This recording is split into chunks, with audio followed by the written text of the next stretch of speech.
beat.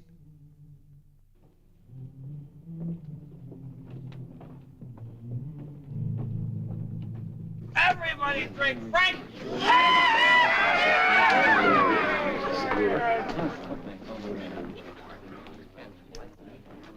Evening, Wyatt. I was just about to send for you. Got a heavy winner, huh? Yeah. Puncher named Roy Blake. Just cashed in over 1,000.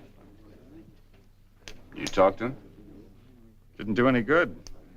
Said he could take care of himself. Said he'd like to see any Wichita stick-up artist try to take that money off him. Hey, Roy, what are you gonna do with all your money?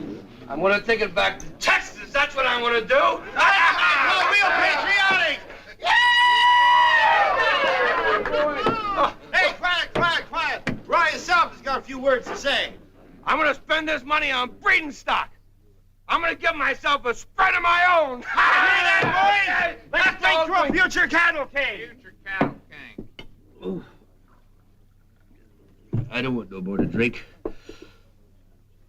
Better be getting back to camp. Sure, Simp here and me will come right along. See that you get back safe. Yeah, sure. Shorty.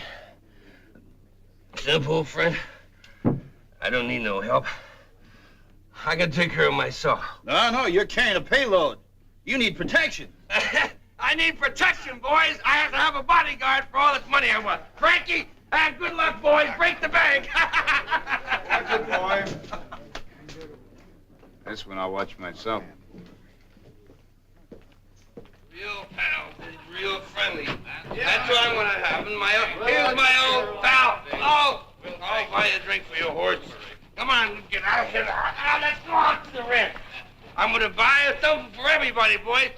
Come on, Sim, let's get up there. Rock riders, let's go. Come on, let's go. Get out of there.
Morning, Marshal. Morning. Yeah, sure up early. Well, I haven't been to bed yet. Been riding trail on a lucky cowhand. Oh, Blake? Yep. Yeah, we weren't at the Keno house, but we heard about him. Yeah, I figure he's safe now. He's across the creek. Must have reached camp and broke the news. Yeah, I guess so. I'll see you boys back in town.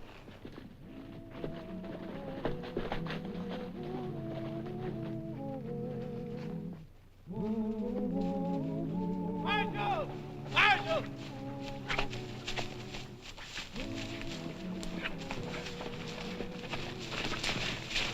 Blake's been killed. That's the shots we heard when we was talking. You seemed kind of interested a while ago, Marshal, so I thought maybe you'd like to see for yourself. Come on, show me. Come.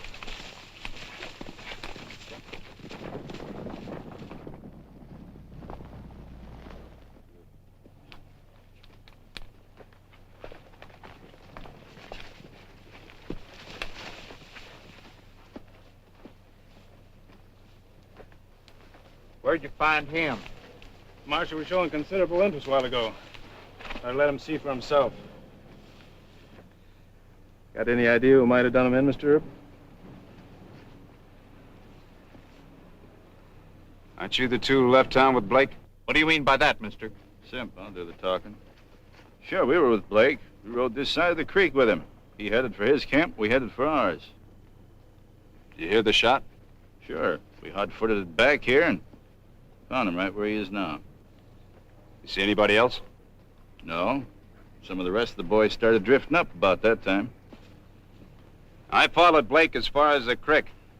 I figured he didn't need any more protection once he got the other side, among the camps, among his own friends. But the way things are beginning to look now, you boys are being bushwhacked by your own pals. Thought you were here to help us, Mr. Earp. Sounds now like you're accusing us. Why don't you go back to town where you belong? We don't need your help. Well, whether you need it or not don't make any difference. You're gonna get it. All right, Earp. Why don't you start off by trying to arrest me? Sim! You better take your friend down to the creek and cool him off. For once Mr. Earp appears among us as a friend, least you can do is give him a chance. Cody's right, Sim. For once, we'll have to assume the marshal's acting in good faith.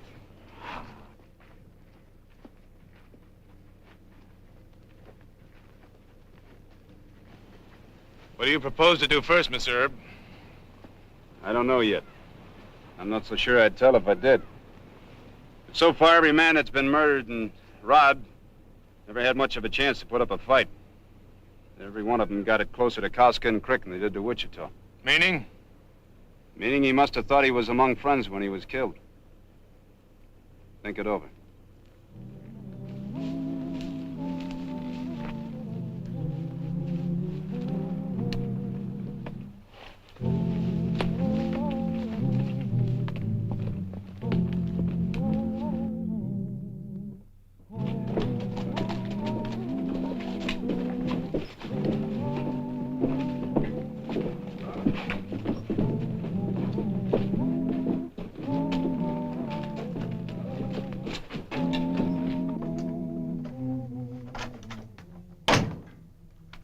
Mr. Earp here?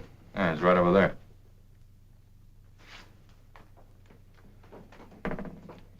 Mr. Earp? Remember me? Oh, yeah. Yeah, sure, but I never did get your name, though. Jeff Burns. Please. Could I see you alone? Yeah, hey, fellas, let us have the room for a minute, will you? Yeah, sure.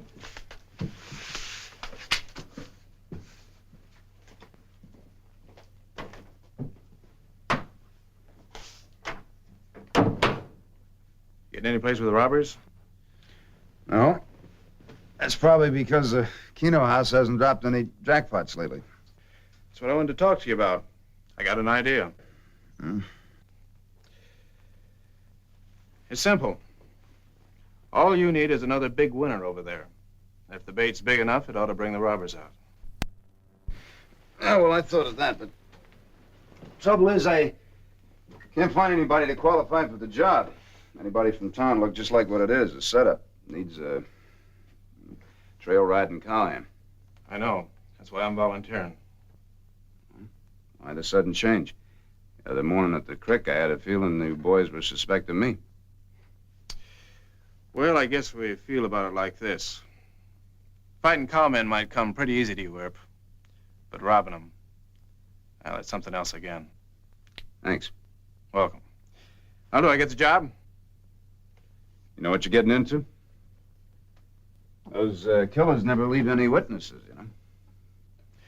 Earp, just like you, I figure these killers are in our camp. And to me, that's worse than if some Yankee were taking us. It's like treason. You want to get your bare hands on snakes like them. Okay, Callahan, you got the job. Let me give you a warning. Don't tell anybody about this. I won't. I mean that. You understand? Sure do. I really do.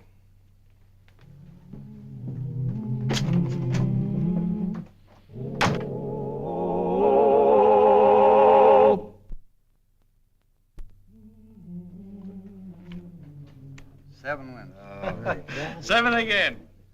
Well, I guess I win again. It's your night, Jeff. It sure ain't mine. I'm making no apology, Shorty. It's been a long time coming.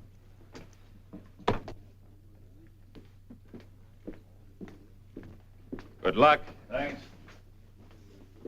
Feel kind of sorry for that cowhand. Came in here in his first drive this spring and almost broke the bank. Been trying to repeat it ever since. Beats me, though, where he catches the money to keep trying. Evening, Wyatt. Mr. Rupp?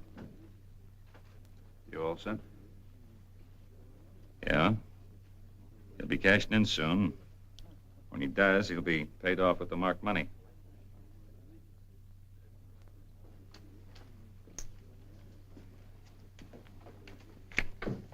You win again. Well, that's it, dealer. I think I'll quit while I'm still ahead. Your lucky night. Big winners, huh? You bet. Those are not all the chips he's cashed. That's what you get for being lucky. Wyatt. I'm just lending this money in the interest of clean government. I expect it back. I'll do what I can, Mr. Rupp. Well, what if things go wrong? You mean if the robbers do get away with it? Yeah, who's going to pay? Oh.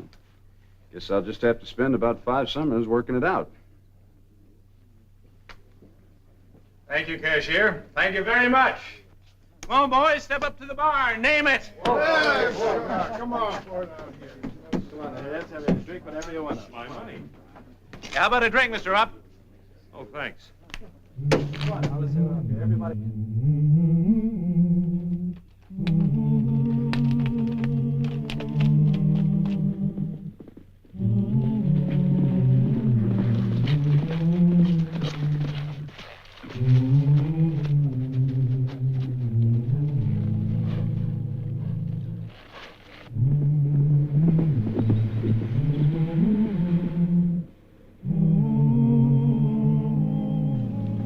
Shorty, Yeah?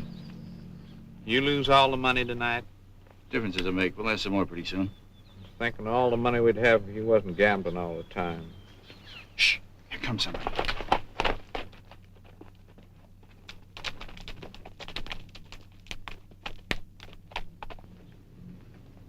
How do we know Jeff's gonna be alone?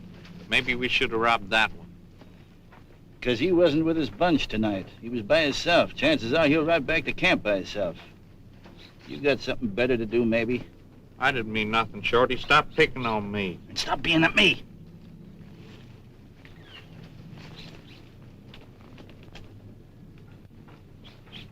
That looks like him. Well, we're going to make sure. Get off your horse. Why? Get off! Sam, you stay here and keep me covered. That's you, Jeff? Who is it? Shorty Dawson. In trouble? Simp's horse. He's got the colic or something. You know anything about sick animals? Not much. All right, get your hands on away from your gun. Simp! Get his gun. Okay, Simp, get him off the road. Get over there! Hey-ya!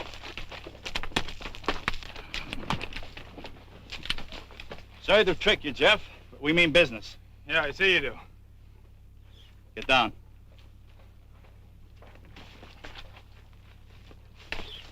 All right.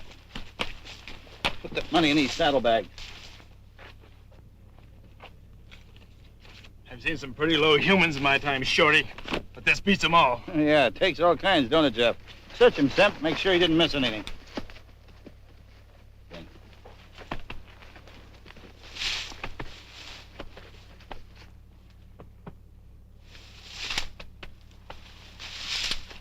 Ain't nothing left. Simp here's always wanting to be a gunman with a big reputation. Only he ain't fast enough. But he gets a big boot out of pretending he is. With me, it's different. I don't like killing. It's all yours, Simp. See you up the road.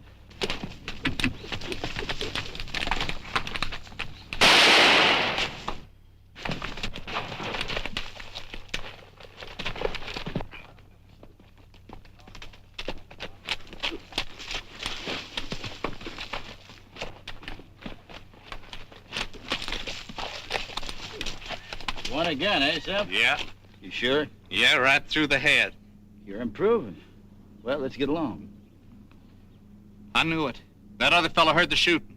All right, get off the road and head for camp. Hey, yeah.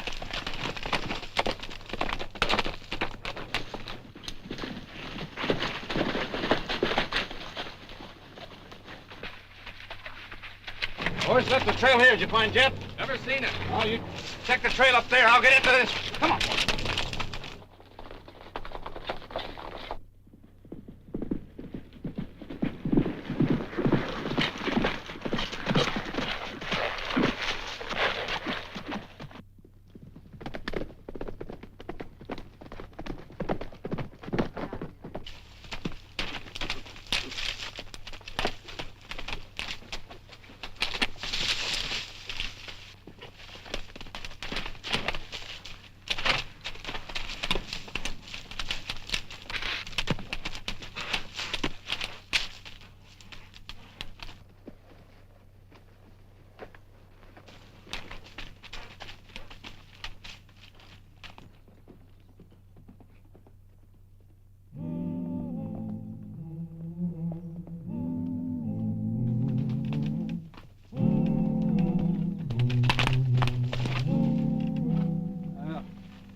Glad to see you alive and kicking, Jeff.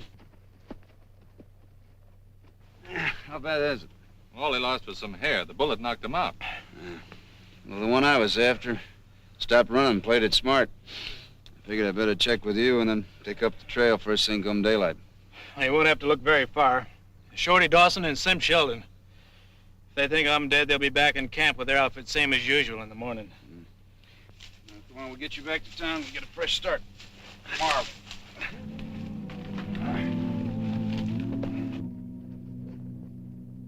When this outfit moves, me and Simp are going to move with it. Month's enough time to see the sights of Wichita and lose all your dough. Yeah. Hey, who's that? I don't know.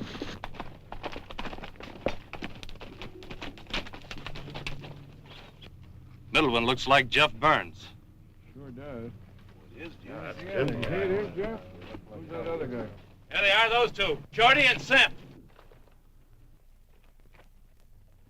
You, take their guns. They're under arrest.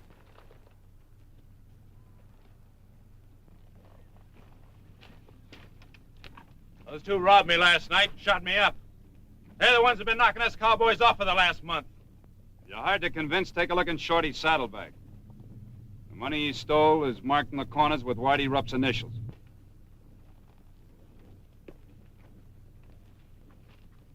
He's right. There's a WR marked in the corner. Now take the guns like I told you. Sure beats all, don't it, boys? Harboring rattlers right under our own blankets? Why, even a coyote don't hunt its own kind. That'll do, Jeff. We come here to arrest him, not talk him to death. If the prisoners wouldn't mind, climb on your horses and we'll head back to town. You're our game, Wyatt. You're not gonna have him. You know how I feel. You'll have to swallow your feelings, Jeff. I'm taking them in. Get on those horses. Jimmy, start herding them back to town. All right, hold it! I think you know better than to make any gunplay, Jeff. All right, Herb. But it's not because I'm afraid of you. It's because you're here as kind of a friend. And this cow camp, rough as it is home. And nobody likes to mess up his home with dead visitors. I appreciate your hospitality, Jeff. Come on, get him going.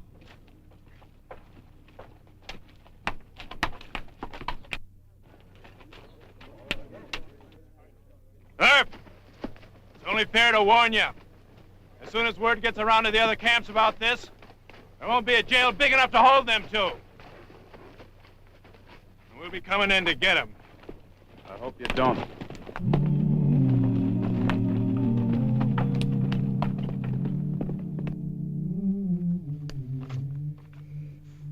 All there? Oh, every dollar, Wyatt. I'm telling you, sir, every businessman in town ought to be grateful for what you've done. Wyatt? The cowhands are gathering on the creek like they're fixing to raid the town. Huh? Mr. Rupp, do you mind if I use your place for a meeting? Meeting? What for? I want to find out just how grateful you businessmen will be when I ask you to start shooting your best customers. Well, what's up? What do you mean? Thanks. Knew you wouldn't mind. A meeting? Now, wait a minute.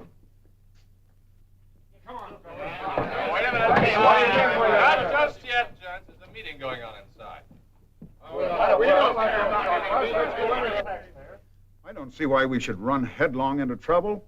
By your own admission, these criminals were caught red-handed. So let the cowhands have them. Above all, we don't want to bite the hand that feeds us. Much as this town needs the cowhands' business, Wyatt's right. We can't let them put this over on us. Look, when I first took this job, you offered me a posse and I turned it down. Now I need a show of force and I'm asking for it. Do I get it or don't I? You know where I stand, Wyatt. Me too. And I sure have a lot to lose. How about you?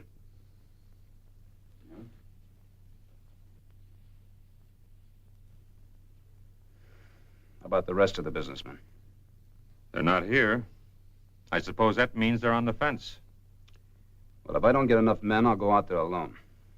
And gentlemen, if I do that, I'm through. I'll either resign or I'll be dead. Which in either event will leave us entirely to the mercy of the mob. Is that what you men want? Then I'll close my newspaper as of now.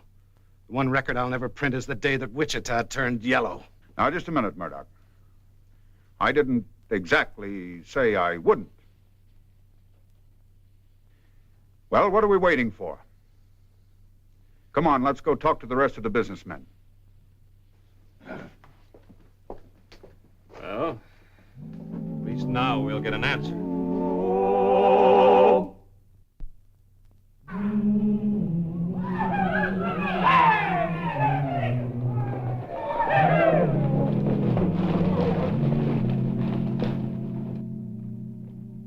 Hi, boys. Welcome to Wichita. Stand aside, Wyatt. You know what we're here for. Sure, I know what you're here for. You're here to have fun. That's exactly what you're going to get, Jeff. Any way you want it. And they're all your friends ready to give it to you. The merchants, restaurant owners, saloon keepers. Each of them with just one aim in life, and that's to give you gents anything you want.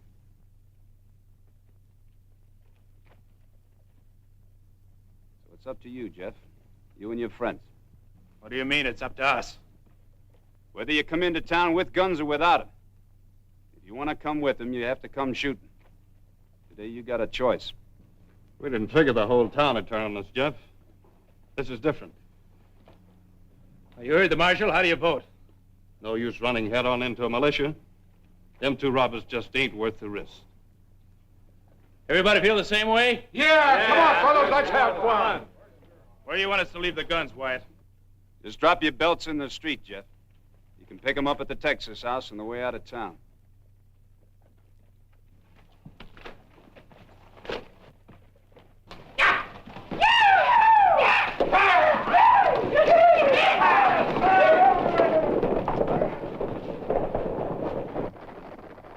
Come on, boys, give me a hand. After what just blew past, street cleaning's gonna look like nice, pleasant work. You're so right, Wyatt.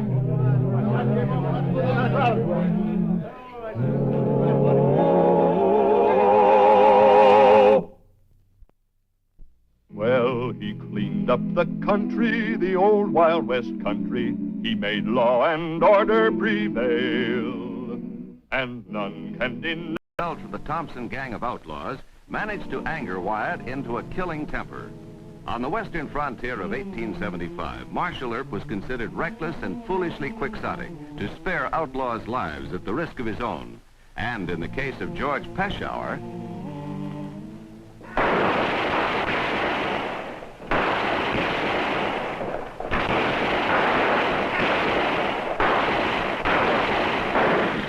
All right, men, check in your guns quick.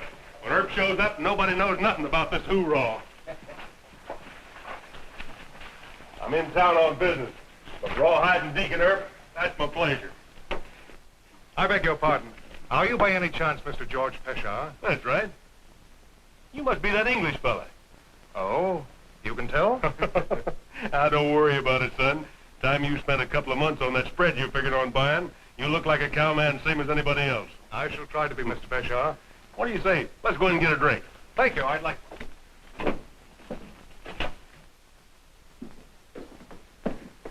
Well, if it isn't our Miss Prim. Sorry.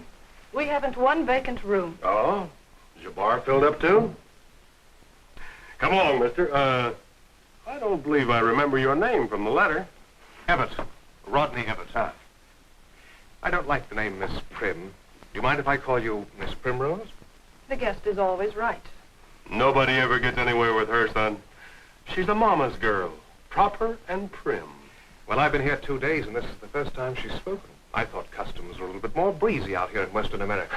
Well, you didn't speak to me. Well, that's true, but I thought the lady was supposed to speak first. Hello, Mr. Pershaw. Hello, Deacon. Son, this is Deacon Wyatt Earp, the big law and order man in this town. Marshal Earp, I've heard a lot about you. Who did that shooting just now? I wouldn't know. You wouldn't, huh?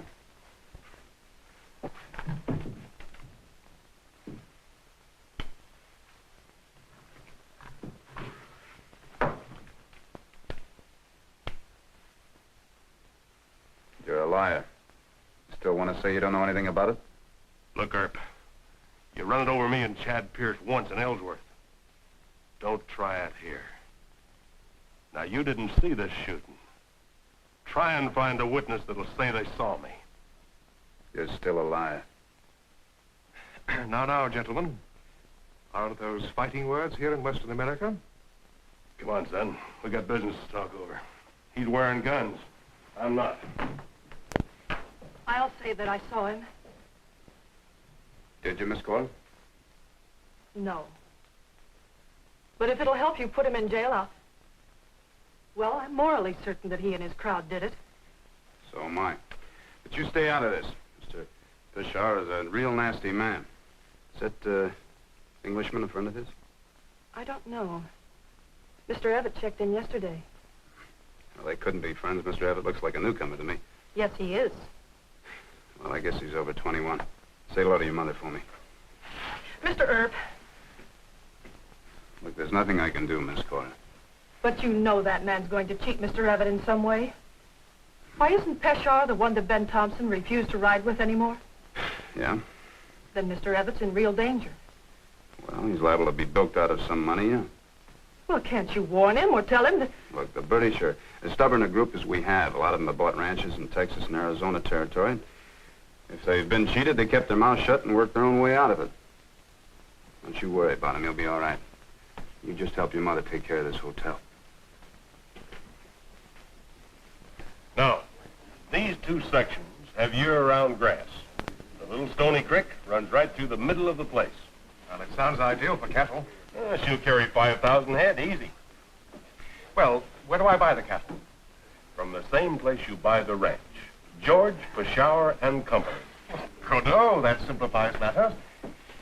I'd like to see the place. Could we ride down that day? Well, not today, son.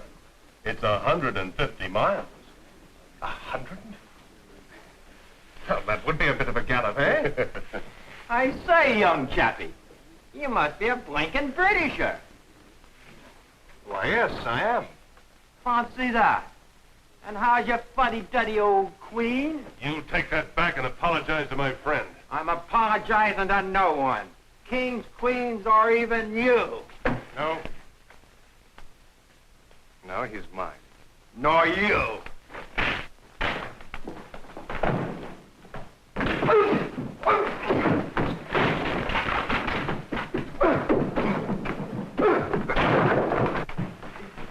Stop it! I'll fix you. No! Mr. Earp!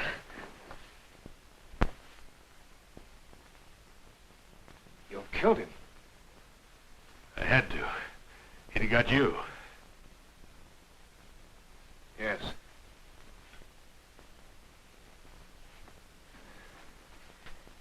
I don't know what to say. Thank you, man, for saving one's life is a... No, forget it, son. I won't forget it, Mr. Peshawar. I won't forget it. This man tried to shoot me. My friend here shot him first. Is that the way it happened? Mr. Evatt and the cowhand were fist fighting. Then Mr. Evatt knocked him down and he drew a gun from the rack. Mr. Peshawar shot first. With what? With this? You're under arrest. For saving my friend Everett? No, for not checking this. Marshal, it's obvious that... There'll be an inquest. You can tell your story then. Men, pick him up and carry him to Dr. Fabric's office.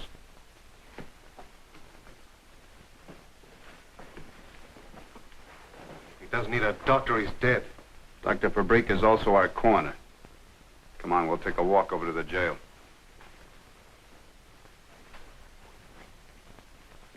That marshal out of his mind. Mr. Peshawar saved my life, and now he's being arrested. It doesn't make sense. Well, you're the one who's addled.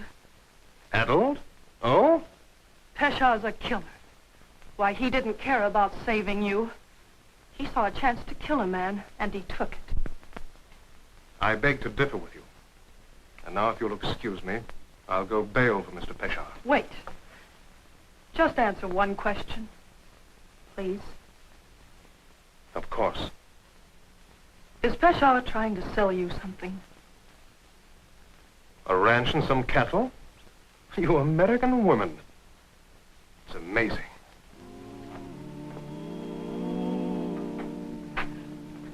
Cora. Yes, Mother. Lock the door, lock the door. Oh, this is dreadful. Right in our own lobby. Oh, we never should have bought this hotel. And you, poor child, had to see it. I don't see how you managed not to faint. Now, Mother, you know I never... What's to become of us? And of this hotel? Just business as usual, Mother. Oh, Cora, how can you be so calm? A shooting right in our lobby. But it's going to be a lot worse. What? I just finished talking to Jed, and he said that... Jed? One of our bartenders, Mother. Oh, yes, Jed. He's one of our bartenders. Yes. He said that Mr. Everett is going to buy a ranch and a lot of cattle for 10,000 pounds. Why, Mother, that's almost $50,000. Oh, well, that boy has an extremely rich family in England if he wants to buy a ranch. But, Mother, he's dealing with George Peshawar. Oh. Oh. Is he the man who shot the other man? Yes. Oh, but the ranch deal, Cora, that's simply a business transaction. What on earth's worrying you? Jed says the ranch isn't any good, and that most of the cattle were stolen. Oh, dear. We can't let Peshawar cheat Mr. Everett. What can we do about it? Mother, I want you to go to Mr. Earp. Ask him to investigate this. Me? Oh, Cora. But he'll listen to you. And then we can get Jed to tell him about Peshawar's ranch and the cattle. Oh, no. No, that's quite impossible. It wouldn't do at all. Well, why not? Well, it just wouldn't, that's all. Mr. Peshawar might think we were interfering and... Well, it just isn't a matter that a lady can discuss.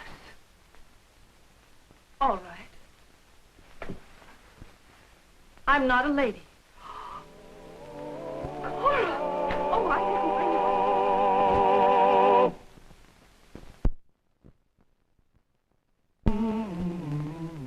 Here's the bail money for my friend.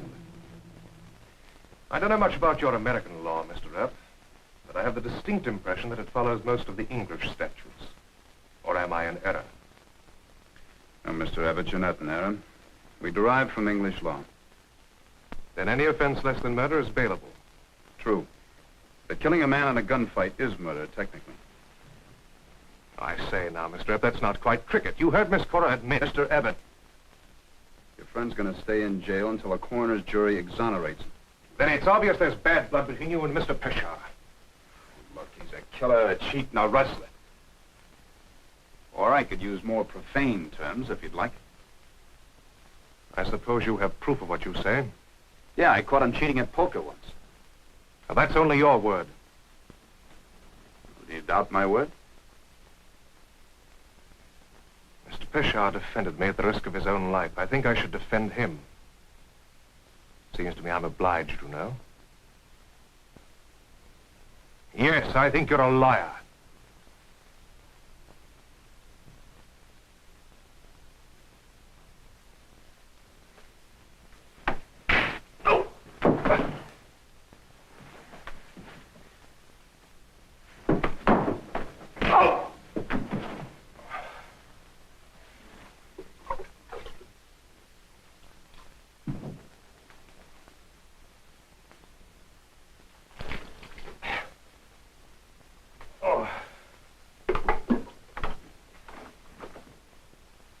Marshal Earp, what happened? We had a bit of a row.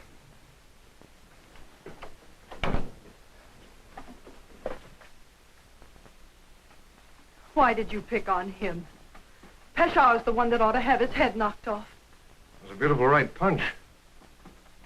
Maybe I should have called you out with revolvers. Are you good with them? Not too bad. I shot for England at the Bisley matches. Miss Primrose. I am sorry. I vaguely remember the scent of perfume, but I thought I was in the land of dreams. You still are, if you plan to deal with George Peshawar. Oh? You agree with Mr. Earp? Yes. If you'd only listen, you'd understand I'm why... sorry. I'm being stubborn, I know. It's a bad habit with us British. We're loyal to our friends. Well,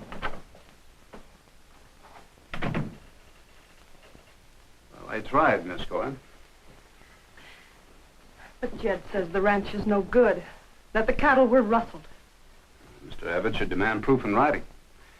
Why are you so concerned? Well, it's nothing personal. It's just that he's a guest at the hotel, and, well, we always look after our guests. Now, well, take my advice and forget it. You mean just stand by and watch a visitor being cheated out of $50,000? Miss Cora, if he goes through with the deal and finds out that he's being swindled, he can always swear out a warrant against Peshawar and sue him. Besides, there are an awful lot of Englishmen. Why don't you find yourself a smart one? Why, Mr. Earp, you don't think I'm interested in Mr. Evans? Yes, I do. Now, look, I told you back at the hotel to stay away and not make trouble with Peshawar. Young England is going to stick with him to the last ditch. He'll break your heart. Good day, Mr. Earp.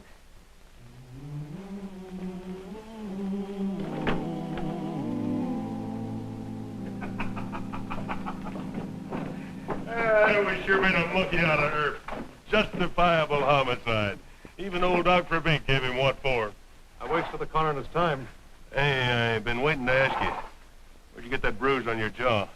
Oh, a bit of a shandy-gow. Earp, he done it? Well, it's all over now. I suggest we forget about it. No, we won't forget it. Hey, Deacon. Big John Law. Punching my young friend Everett. You want to make that your business? I want this young man to know that you're not a fair sample of an American. When you're not wearing your guns, you're as yellow as a buzzard's beak. I'll take them off. Now, leave them on. And when you and I meet, I'll be wearing mine. You do that. Is Mr. Earp afraid of you? You saw the way he acted, didn't you? Didn't seem afraid to me. Looked like he was trying to hold his temper. Just bluff, son, bluff. When I'm wearing my guns, the man that's not afraid of me is a fool or an idiot. Now, come on. Let's go wet our whistle. Talk about that cattle spread.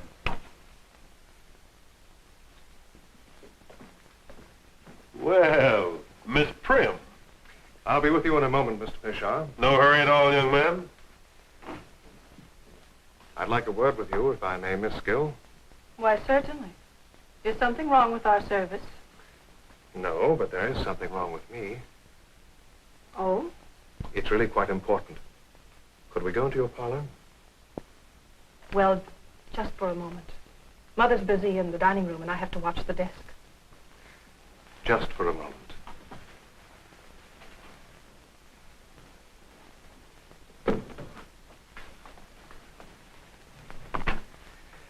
I'm afraid I'm a stubborn coot. Quite. But you and Mr. Earp wouldn't have warned me against a man unless you had what seems to you a good reason. No, we wouldn't. Well, what is the reason? Thought you had a tight hobble on that Britisher. What do you mean? Just straight into the parlor with Cora Gill.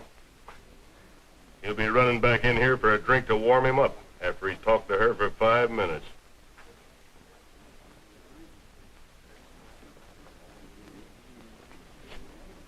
And Mr. Earp says that you should ask for proof of everything in writing. I haven't any proof. You must think me quite a simpleton.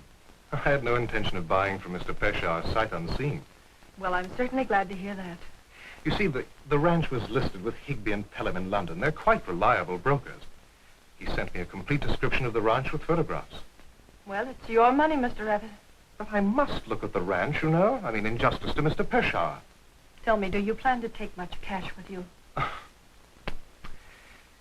I have given you a dreadful impression of stupidity. No, I carry a Bank of England drops. You're not stupid. Now, isn't that odd? What? Well, how happy I feel just to hear you say, I'm not stupid. It's quite true, you know. I've been in love with you for the last half hour at least. Longer than that. Really? Excuse me, Miss Cora. Mr. Peshar wants to see Mr. Abbott right away. I'll tell him in a few minutes. No. No, he mustn't get the idea You're that... quite right. You wait right here. I've got much more to say to you. And I've got a lot to think about.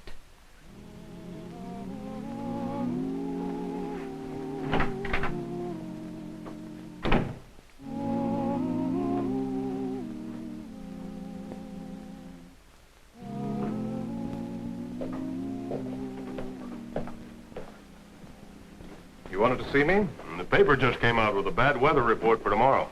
Oh? I think we'd better hit the trail, son. We can cross most of the creeks before the rains flood them. Well, when would you want to leave? Right away. I'll have to go upstairs and pack my gear. Oh, I'm sorry to rush you this way, but when it rains this time of year, that trail gets mighty bad.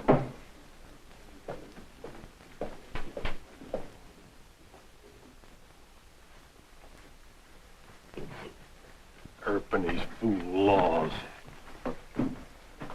Oh, Miss Cora, there's bad weather coming up. Mr. Peshar thinks we ought to go for the ranch right away. No. No, please don't go with him. Hey, what is this? Well, Cora and I have an understanding. What's the idea of telling him not to go with me? You're a cheat. And a crook.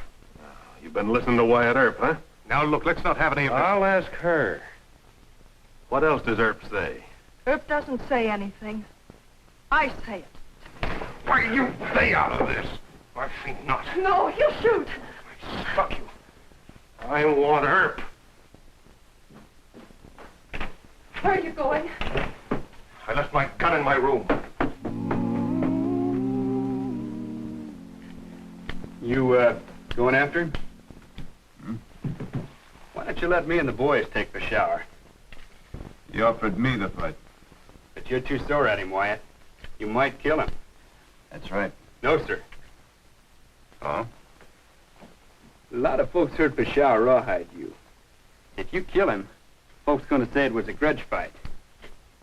You've been up against a lot of men as bad as Peshar, and only wounded him or buffaloed him. Well, this is different. Why is it different? Because Peshar really hates me. The rest of them were just drunks or killers paid to do a job. Men in a corner like Ben Thompson. I just can't risk winging Peshar. But he'll be the first man you ever killed. Well, there's always got to be a first.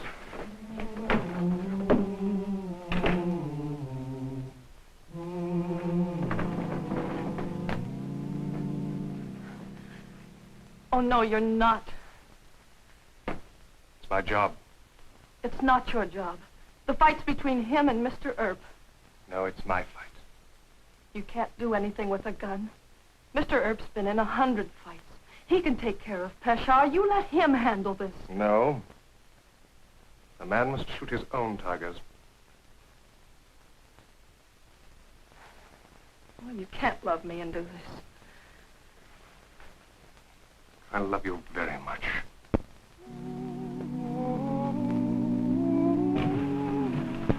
Barney, you seen Wyatt Earp? No. Guess I don't reckon he's over to jail. Do you want to see him? Yeah.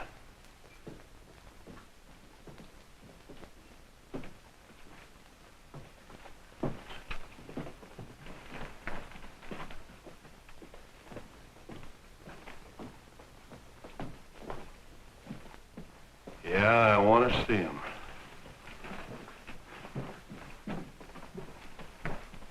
Keep away from me. Get out of range.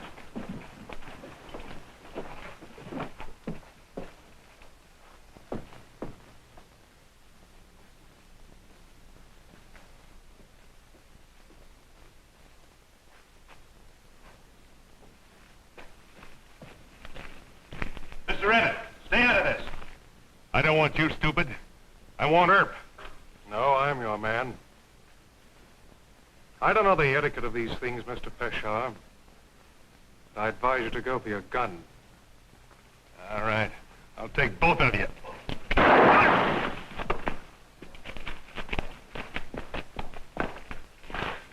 Why'd you butt in? Well, it's my job. He's not dead, is he? No. What'd you aim? Shoulder shot? You hit him in the chest. Why don't you aim for the heart?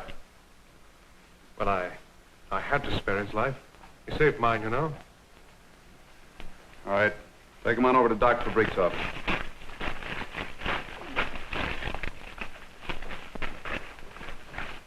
Give me your gun. Oh. Of course.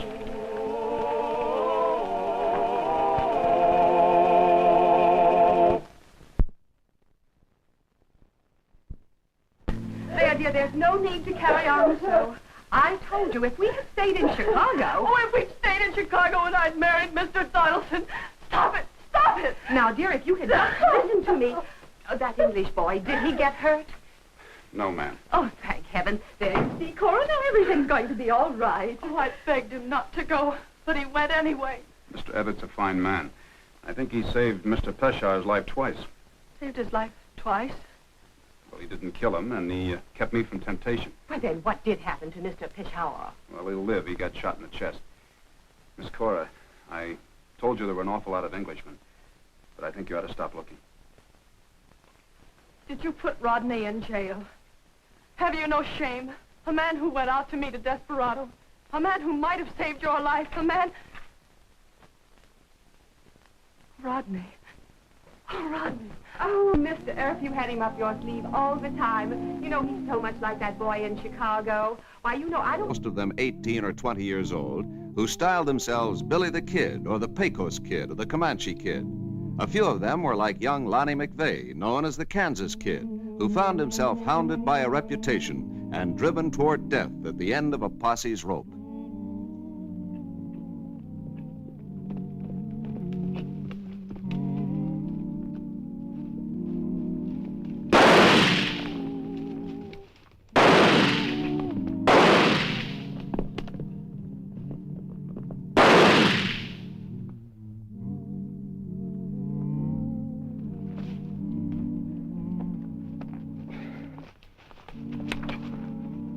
How bad is he? Not too good. Well, we better get him to a doctor. Anything really new in the paper? Well, the Times of New York City is charging corruption by Tammany Hall. The French have asked President Grant if he'd like a statue. Of himself? No, a Statue of Liberty. They want to give it to us because we're the first republic. Oh, I think that's a very nice idea. How much would it cost? No, Martha, that's not the point. The point is that if they gave us... Lonnie! Yeah, it's me. Now, Martha, why have you come here? Used to be my home, didn't it? Lonnie, my boy, it's still your home. We've missed you so and waited. Martha? There's a posse after me. That's the only reason I came back. A posse? You expect us to hide you here? I always thought you were my father. Oh, now, John. We told him last time he mustn't ever come back. Oh, You agreed to it? I know, but why did you come here? Why is the law after you? There's something I didn't do. You see, John. No. He's a stage robber and a murderer. Get out. Not right now. Please, John. He can't expect us to hide the Kansas Kid from the law. Shut up. I'll hide myself. I don't want you to do anything but shut up. Ain't asking you. I'm telling you. Lonnie, not your own father. You practically threw me out. Ignored me when I was a kid. I don't owe you a thing. As far as I'm concerned, you're just any stranger. And this is just any house. You can't hide here. Who's stopping me? Plain common sense ought to stop you. That posse will report to Marshal Earp. This is the first place he'll search. He nor any other marshal don't know my real name. And you're not going to tell on him, John. You can't. He's our son. He won't tell on me. He knows what he'll get if he does. Turned my horse loose and made it here on foot. I'm dead beat. I'm going upstairs. The least you can do is give me a bed for the night. Considering you haven't much choice. Now, Martha, we agreed Lonnie, that... what are they after you for? They say I killed a man. They aim to hang me.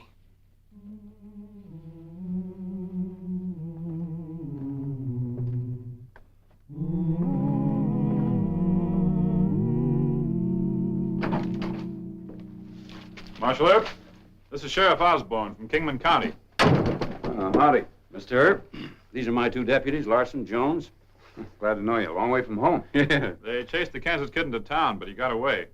Oh, how? The kid shot Danny over just we were overtaking him outside the city limits. We had to stop, take care of him. He's over at the docks now. Doc Fabrique's a good man. Seemed to know his business. Sit down, gentlemen.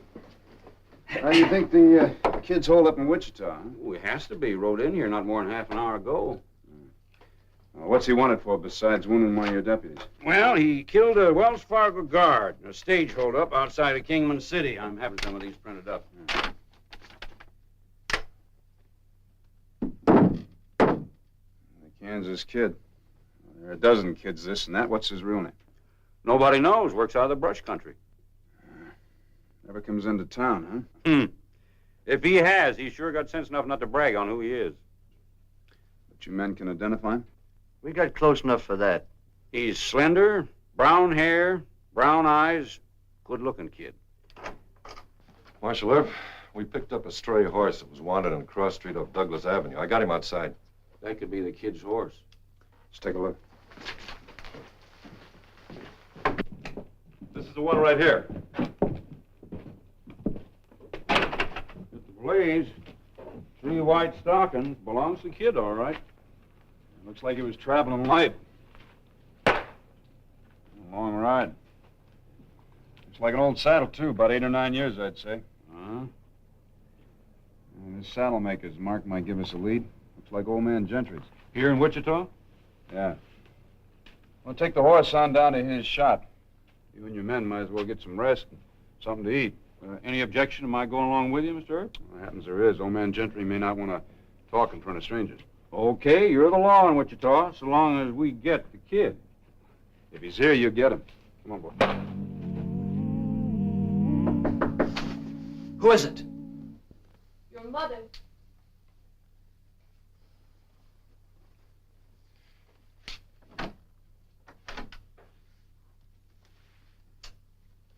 Where's the old man? Did he go to turn me in? I don't know. I was born in this house. I might as well die here. If you're innocent, as you say, you should give yourself up. Stand trial, I suppose. Yes. They've tagged me with enough jobs to hang me 9 times. We know Marshal Earp. He's a decent young man. He goes to our church. Awful fast with a gun, I hear. He'd treat you fairly. I'm good with a gun, too. Guns. That's how it started. You were smaller than the boys your age. You thought you'd be even up with guns. I evened up. Your father would have stood by you. The morning you ran away, he'd gone to hire a lawyer. What have you done now? What have you brought to us? The old man's walking around in the yard. Guess he can't make up his mind to turn me in. I want you to make up your own mind. Go to Marshal Earp and tell him you're this Kansas kid. Too late, Mom. It's never too late to... You go to prison? I could take that for stage robbery. But you don't know what it's like to have a reputation like mine.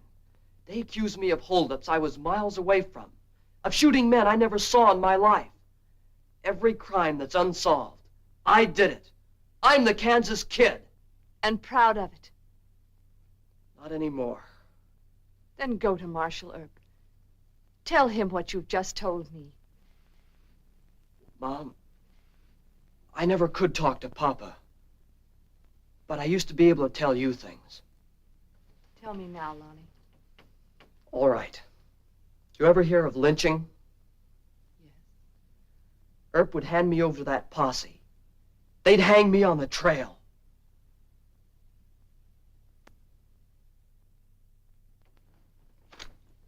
That your saddle, Mr. Gentry? Yeah, I made it. You remember who bought it? Forget. You keep a record of all your sales, don't you? No. Look, Mr. Gentry, Wichita is a small town. The boy that rode that can't hide here for very long. Now, if you know who it is, the kindest thing you can do is to tell me. How do you figure that? Some men from Kingman County are after him. I can vouch for me and my deputies, but if the other crowd spots him first, I can't vouch for them. Your memory improving? You wouldn't want me to remember, Wyatt.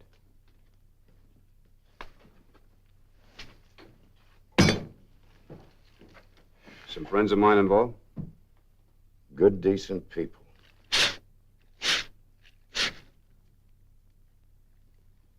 Withholding information like this may lead to the arrest of an outlaw. You know what that means? Jail? You wouldn't go that far. Yes, I would if I had to. Come on, you might as well tell me. I'm going to find out anyway. Okay, Wyatt. I tried to protect a good family. John McVeigh bought it from me. John McVeigh? I'm looking for a kid that's 18 or 19 years of age. Does he have any children? He had a son, if you must know. I almost wish I didn't have to know. He's their sorrow, Wyatt.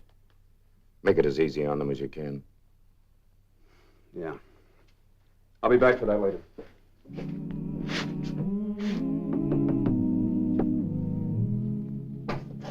Oh, hello, Wyatt. Come in.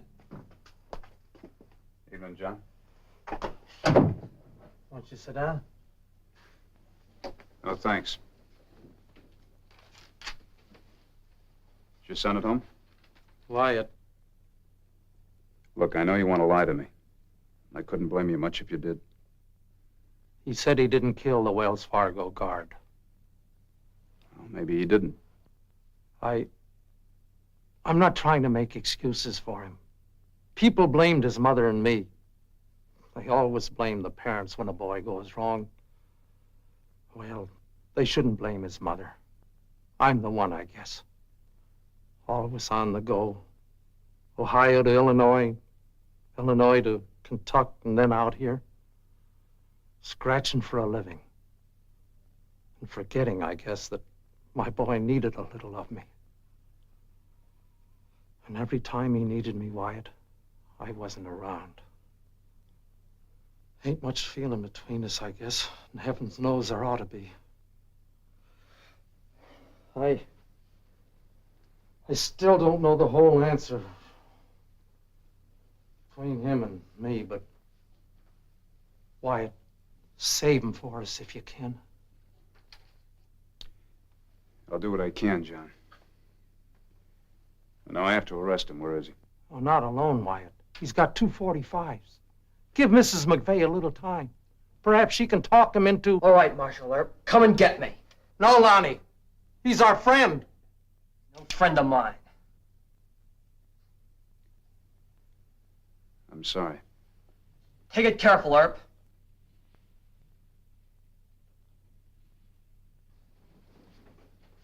Don't shoot him. Aim at me. Finish what you've started, Lonnie. Mom, that was a crazy thing to do. I might have pulled the trigger accidental. Not so smart of you, Mr. Earp. Why didn't you jerk your guns before you came in? Well, this is your home, Lonnie. I didn't think you'd want to do any shooting in here. My home. Sure. Ask him. I want a fair trial for my son. You promised that, Wyatt. Of course. Come on, Lonnie. Before I turn you over to the posse, you and I will have a long talk.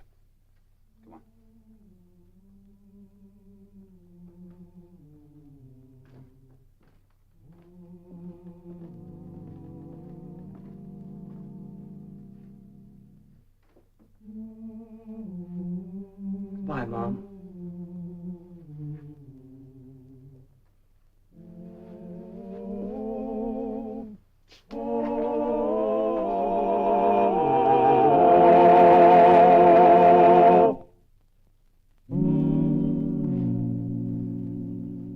You deny you took any part in the Wells Fargo robbery near Kingman City, huh? Yes. All right, I used to work for Wells Fargo. Think I better get a telegram off to Ed Beatty in Topeka. He's their special agent for Kansas. What good will that do? You have to turn me over to the Kingman County officers anyway. Not tonight, I don't. Well, give me the rope as soon as you do. You think they're gonna lynch you? What makes you so sure of that? I know Osborne. Look, you wounded one of his men. He's pretty sore about it, and he's got a right to be, but that doesn't make him a lyncher. Have it your way. I want you to give me an honest answer to one question. Did you ever kill a man? No. I shot up several, but I never killed anybody. All right.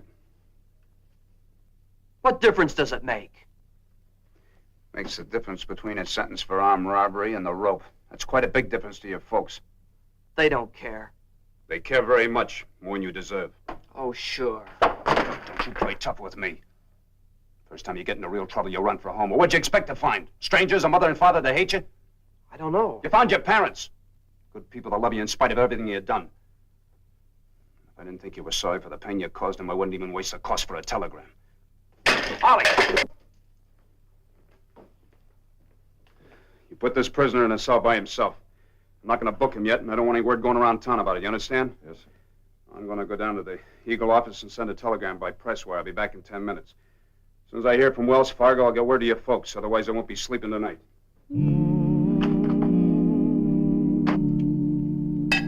Well, we better get back to the jail. See if Earp has tracked down that saddle mark. I don't trust that Earp fella, Charlie. Why didn't he take you along? It's his town. Hey, you the lawman from Kingman City that's after the Kansas kid? Yeah, you seen him? No, but Marshal Earp sneaked a young fella into jail. Maybe he's pulling a fast one. Oh? I got a good look at the kid. Slender, brown hair, brown eyes? Yeah, that's him. You just bought yourself a drink. Well, thanks. Sit down, boys. We don't want any trouble with Earp. He's against lynching. Oh? You aim to swing the kid? Just as quick as we get him away from Earp and out of town. But we're gonna have to play it smart. You sure Wyatt won't turn him over to the posse? John! Of course he won't. Not till he hears from Wells Fargo. Is there some legal trick they could work? No, Martha. They're officers of the law. Why should they want to work some trick? Because I'm going over to that jail. Now get hold of yourself. Wyatt'll think we don't trust him. I trust Wyatt, but not those Kingman County men. Lonnie told me something. What? There won't be a fair trial. Lonnie says they'll lynch him.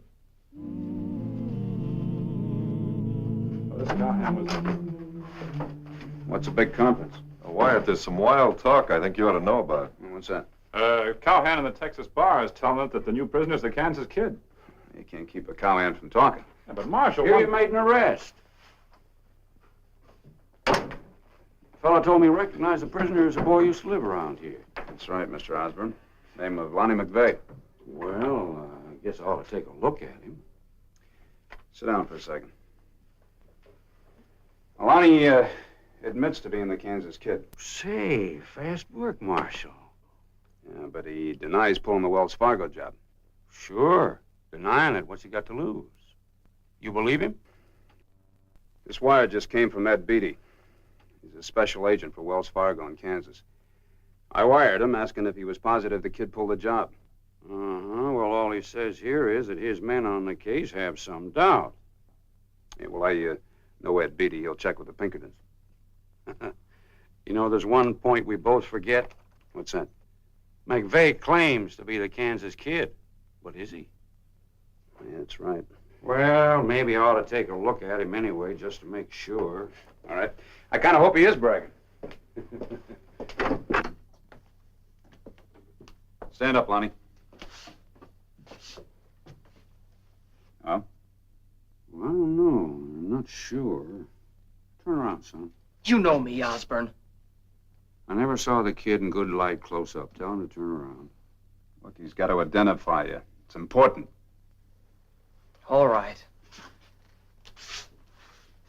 Well, I sure couldn't swear to it. Maybe you ought to have my boys in here take a look at him. They get a better look at the kid? Well, Larson did. You know, it'd be a long haul back to Kingman with the wrong man. I thought you were going to telegraph Wells Fargo. I did. They're checking with the Pinkertons. Are you still claiming you're the Kansas Kid? Osborne knows I am. This is just some kind of a trick. Maybe you're the tricky one. If my boys aren't any more certain than I am, we're wasting time. Well, it's just common sense to have them identified. For your sake, I got to be positive. Go get your boys.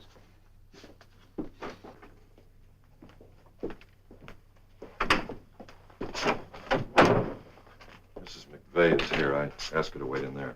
I think so. Yeah, it's very smart thinking. I want to make the rounds. Right. See you later. You bet.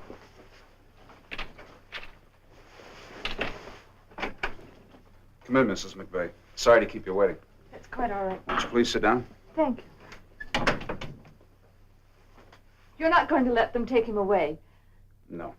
As a matter of fact, Mr. Osborne's not too sure that Lonnie is the Kansas Kid. Not sure. He might be bragging. Well, see, Lonnie thinks that Mr. Osborne's up to some kind of a trick. But he's wrong. You see,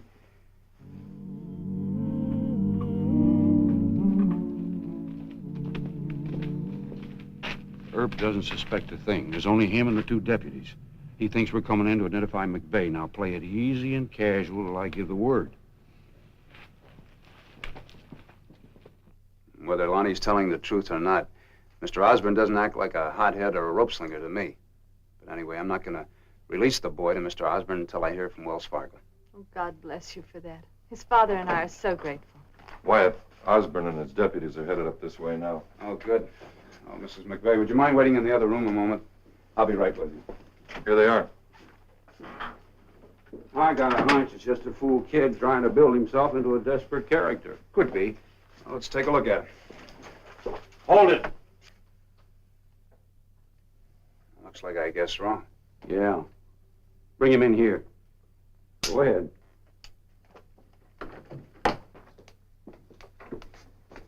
Get the keys. Get them. Go on, Ollie. You're not going to make this work, Osborne. It's working. Lock him up. I told you about him. Save your breath, kid. You're going to be needing it. Well, hurry up. Don't be all day Larson. Come out of there, kid. What are you going to do with me? You know what we're going to do with you. Hey, let go of me. Let me go. Lonnie, what are they doing? They're going to hang me. Stop it! Turn him loose! Stop it! No! No! Mrs. McVeigh, come in here. What? Why have they taken him? Never mind that. Just get the other set of keys. They're in my desk, right-hand drawer. But why Just get the keys.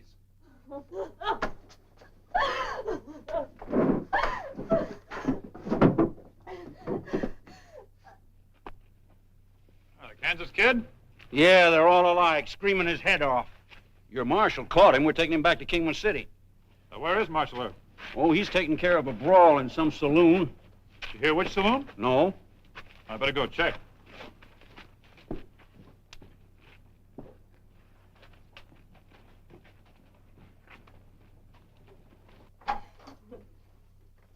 The keys! I can't get it open! The keys? What are you doing, Mrs. McVeigh? They've locked Marshal Earp in there and they've taken my boy and I can't find the keys! Hurry up. Hurry, please! Mrs. McVeigh, you go home and stay there. Paul, grab a shotgun. Right.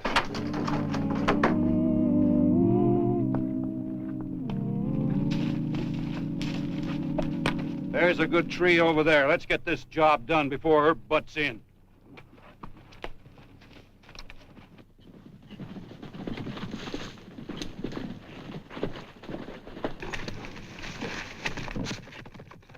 Larson, be sure that's tied off good. What's the matter with you, Jones? Let me have that thing. You don't know how to do anything. I never saw such a guy. All you gotta do is get in the right place. Look out, manager! What? Coming out! Let's go.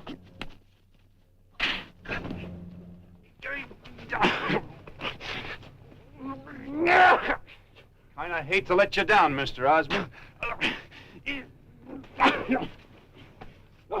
Mr. Earp, we weren't intending to hang the... Oh!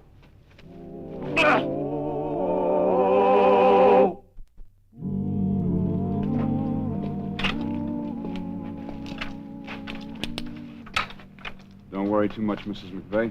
With the Pinkertons clearing him of the murder charge, all he has to face is a charge for robbery. That's easy medicine, Mom.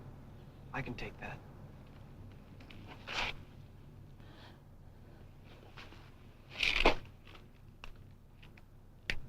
Dad? Good luck, son. Which? I don't come all the way to town unless it's important. You know that, Bud. Another good horse disappeared last night. It belonged to George Irons here. Tell him what happened, George. I sent the horse into town after supper with my wrangler, Casey. He stopped to light a cigar, and a man wearing a mask clubbed him. Mm-hmm. When I come to, the horse was gone. That's the 7th good animal that's been stole this fall. Now, George and I called you men together to decide what we're going to do about it. Well, what about the law, Bud? We're paying this Marshal Earp pretty good. This marshal ain't located one of your stolen horses. When there wasn't any law at all in this country, we knew how to handle horse thieving. And I'm one who ain't forgotten. Do you have any idea who's responsible? Sure. Casey found this at the West Fork last night. That's the mask of Rustler War. It's a cheap bandana dyed black. I dipped it in some boiling water and soaked some of the dye off. Here, take a look at it. Purple and green around the edges. Now, where have you seen folks wearing purple and green around here? Those gypsy women out at Cassin's camp. Seems like we ought to go out to Cassin's camp and have a look around, don't it? If George Irons' horse is out there, we might just knock this around some gypsy's neck. That ought to take care of horse rustling around Wichita for a while. That was our idea in calling these men together, wasn't it, George? That was our idea. All right. Let's go out to the corral and get our horses.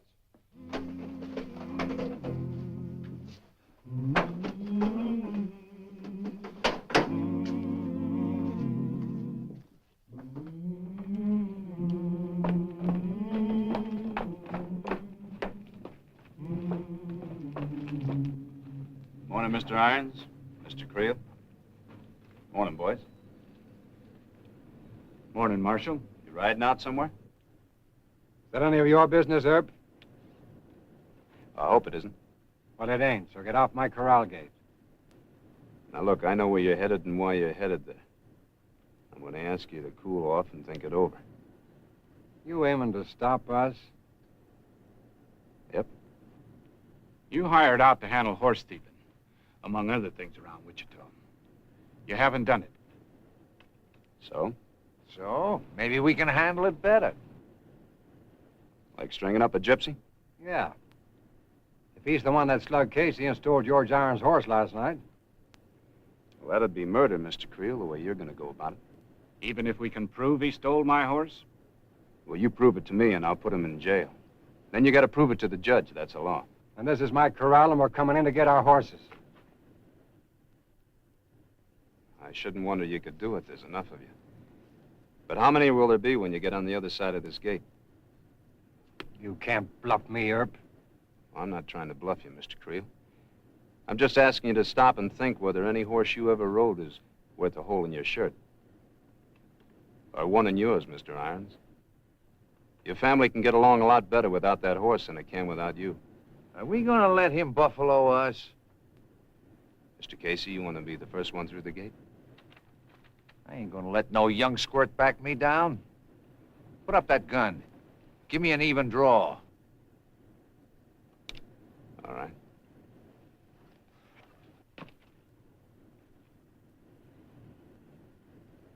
Go ahead.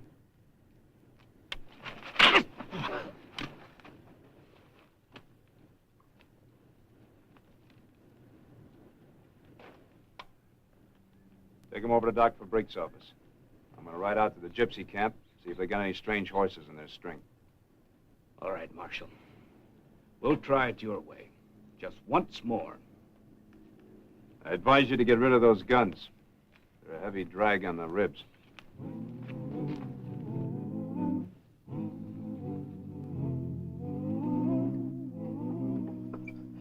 Gasson.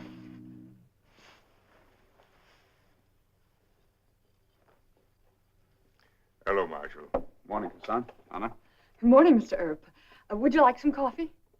Didn't come for coffee, thanks. I'd like to talk.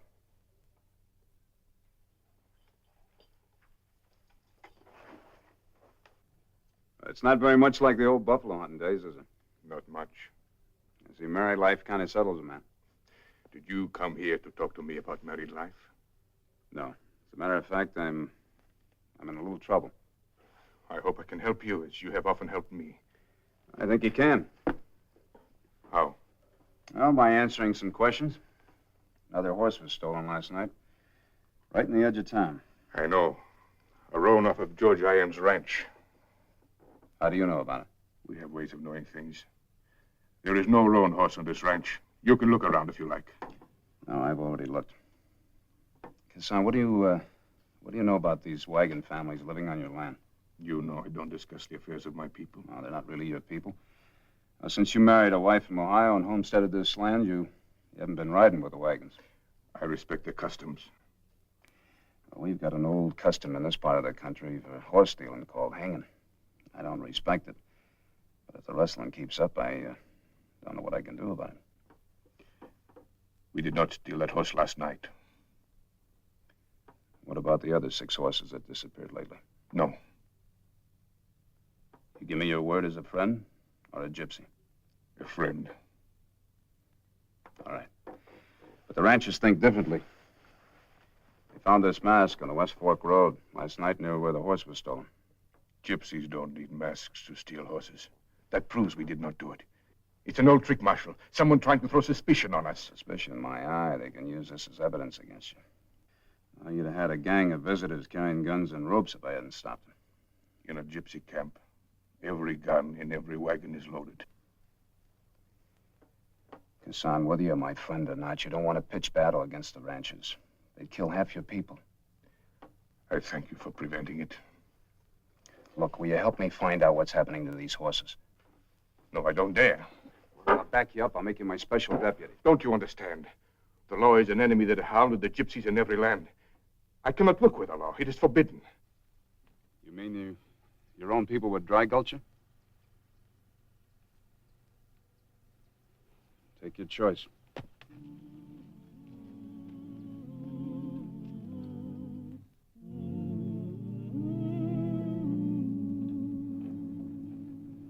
Here he comes.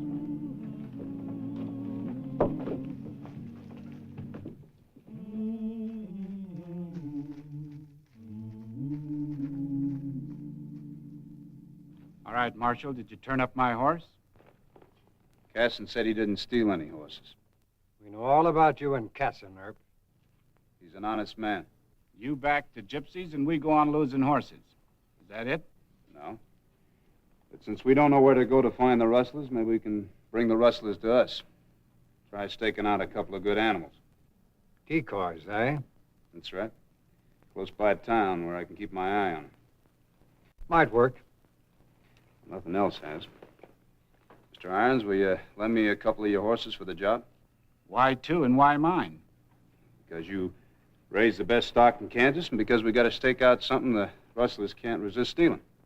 And the marshal's office is going to be watching them? Yep. Then you better use somebody else's horses. Hold it. I don't think you meant that, did you? I don't think you meant that I'm in on any deal that might lose you your horses. I don't recall saying you were in on it, Herb. But I do know valuable stock's been disappearing, right under your nose. Make you feel any better if I appoint you special deputy for the job? I've got a ranch to run, Herb. What about your wrangler, Casey? He's been with you for over 9 years. You ought to trust him. Casey, you heard the marshal's proposition. Want to work with him a couple of days? Sure, why not? Make it a crack at whoever slugged me. All right. Now, it's to your men's interest to keep this quiet. So keep it among yourselves. All right.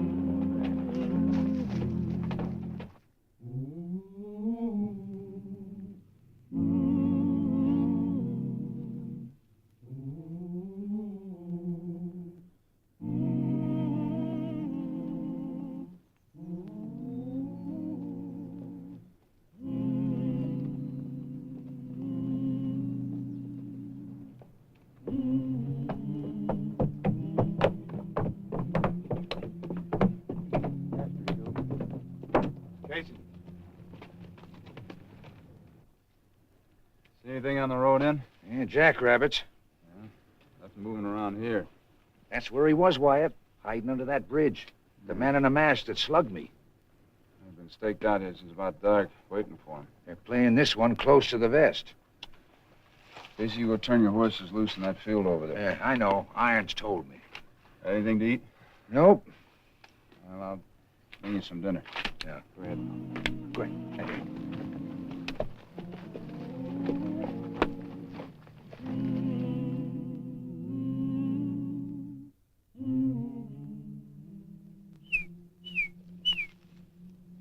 It's Bud Creel. Come on in. Any sign of him? Nope. The Dutchman wants you in town, Herb. Some cowhands that get included in this place. You want to watch with Casey? I don't need nobody. I'll watch till my night stage goes out, just after midnight. I'll be by later, Casey.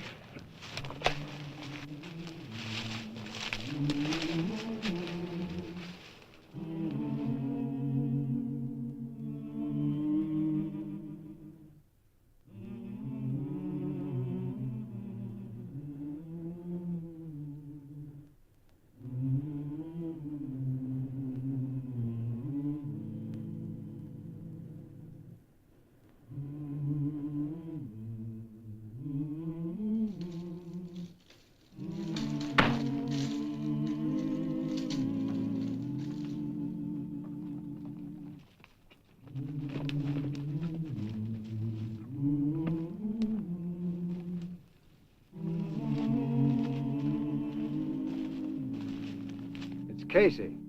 He's dead. They got your horses, too, George. And where's that marshal? Forget the marshal. Let's trail those horses. How'd you mark their shoes? We didn't. Casey took their shoes off, so whoever stole them couldn't ride off fast. It'll be easy to track them barefoot. Come on.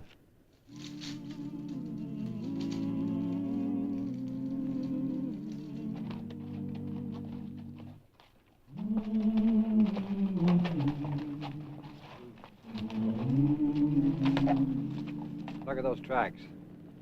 They had them tied out here. Look at these. Lead right into Casson's camp. Bud, there he is, the roan. Right out in the open. Why, those gypsies... Take it easy, George. There's a dozen guns in that camp.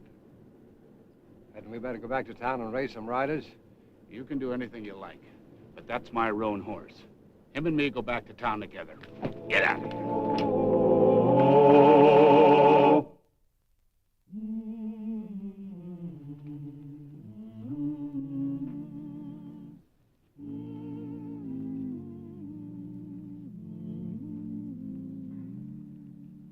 Don't go near that horse. We'll have trouble. You two go on back to town. What are you doing here? Earning my wages. I found Casey dead about an hour ago. Tracked your horse to Casson's waterhole. The horse was brought dead before dawn by someone trying to make it appear that we had stolen it. I wouldn't talk too much, Casson. What you say can be used against you. Or against you, Herb. Yeah. What about George's other horse, Marshal? I wouldn't know about that. But right now, if I were you two, I wouldn't pick a private fight. Take a good look around you.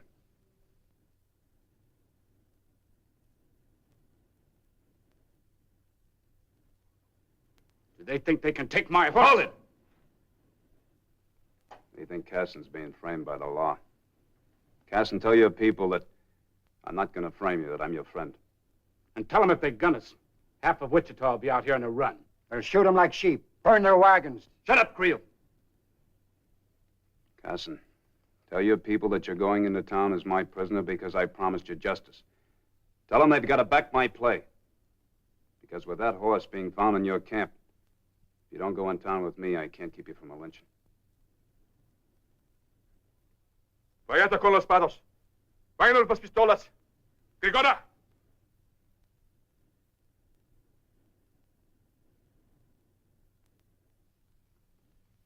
All right, you two go on into town. We'll be right behind you.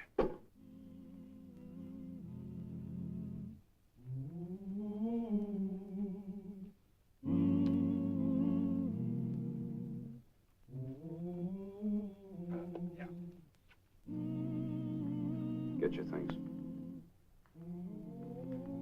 Casson, trust me, it's the only way.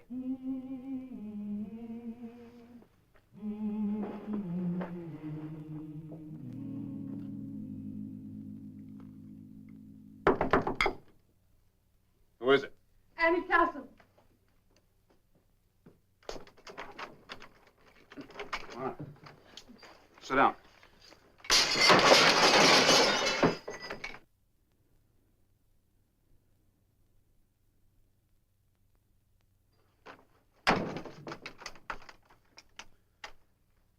Took a big chance coming here tonight. Gypsies aren't too popular. I thought the town was asleep. Town's not going to be sleeping on this one. Oh, no, I'm sorry. I can't let you see Casson. Oh, I understand. I had to bring him his supper. He'll only eat gypsy food. Yeah, I know. I told him if he'd just starved to death, it might save us a lot of trouble. Why, this isn't a joke, Mr. Earp. I came here for something else. I had to warn you.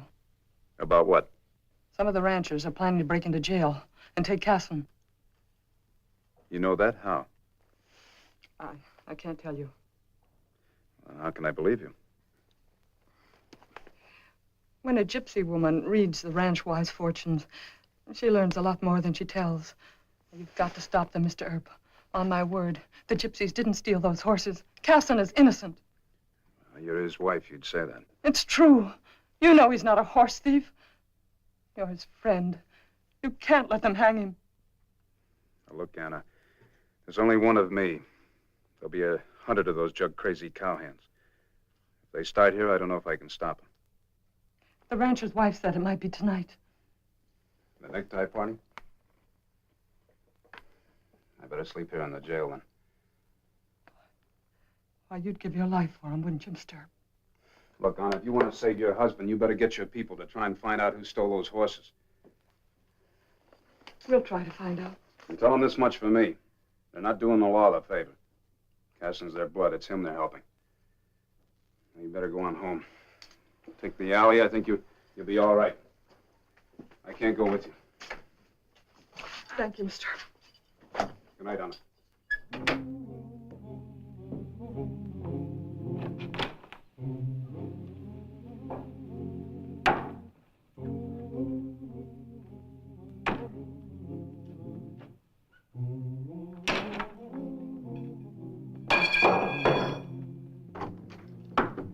Why? Things are kind of piling up on you. Uh-huh. They're really piling up. They say they'll force your resignation if Casson doesn't hang or if one more horse is stolen. Yeah, well, one more horse has been stolen. What?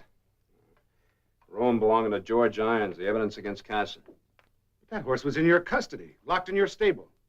I know it. Last night while I was on guard duty, somebody pried the steel bar off the stable and the Roan's gone. Where were your deputies? I only had 2 of them yesterday. Well, listen, I'll serve White if you want to swear me in. No.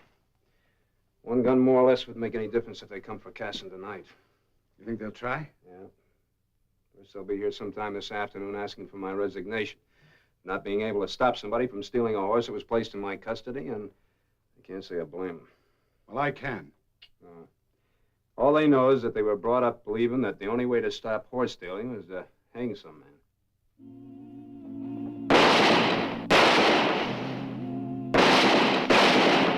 They're breaking windows, trying to decoy me outside. Don't worry, I won't leave the jail. Town can pick up glass off the streets, but not blood. Get away from that window.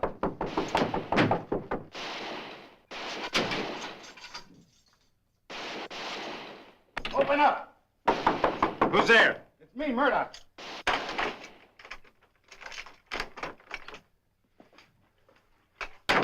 You wanted over Doc for Breeks. You know I can't leave here. It's Kessin's wife. She's hurt. Some drunken cowhand turned over a wagon. She said she's got to talk to you. You stay here. Lock the door behind me. He's leaving the jail. Keep your eyes on him. I'll report to Bud Creel. Go around the back.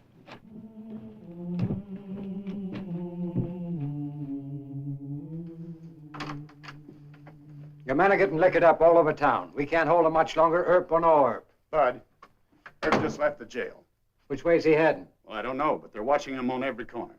All your men are waiting for is a signal. Let's give it to them. Marshal went into Doc Fabrique's office and came right out. He's walking down the street and headed this way. Well, boys, I believe Earp's come to his senses, coming down here to make a deal. Jenks, if he steps inside, bolt the door behind him. I'll go out back and lock my stable door. Then we'll have him boxed while the hands go to work on the jail.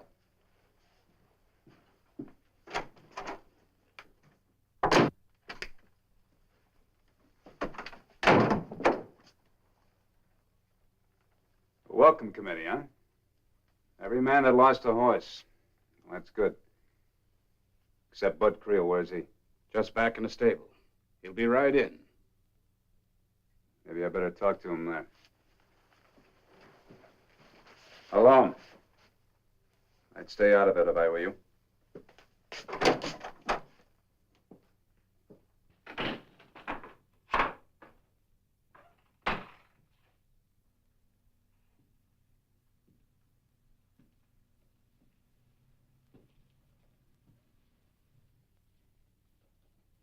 Well, Mr. Earp, so you're quitting on your gypsy partner.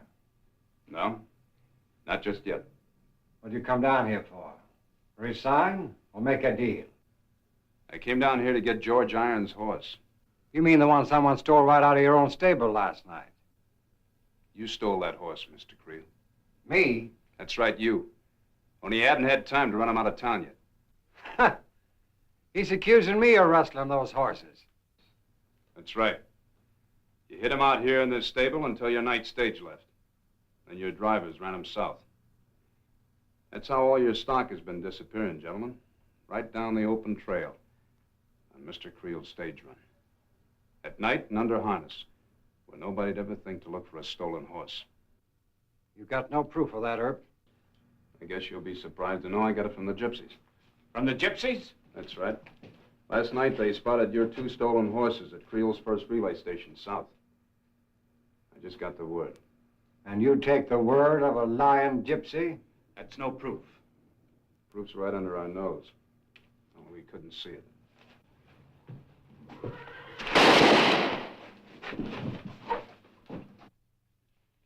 I want to get his gun. There's your roan, Mr. Irons.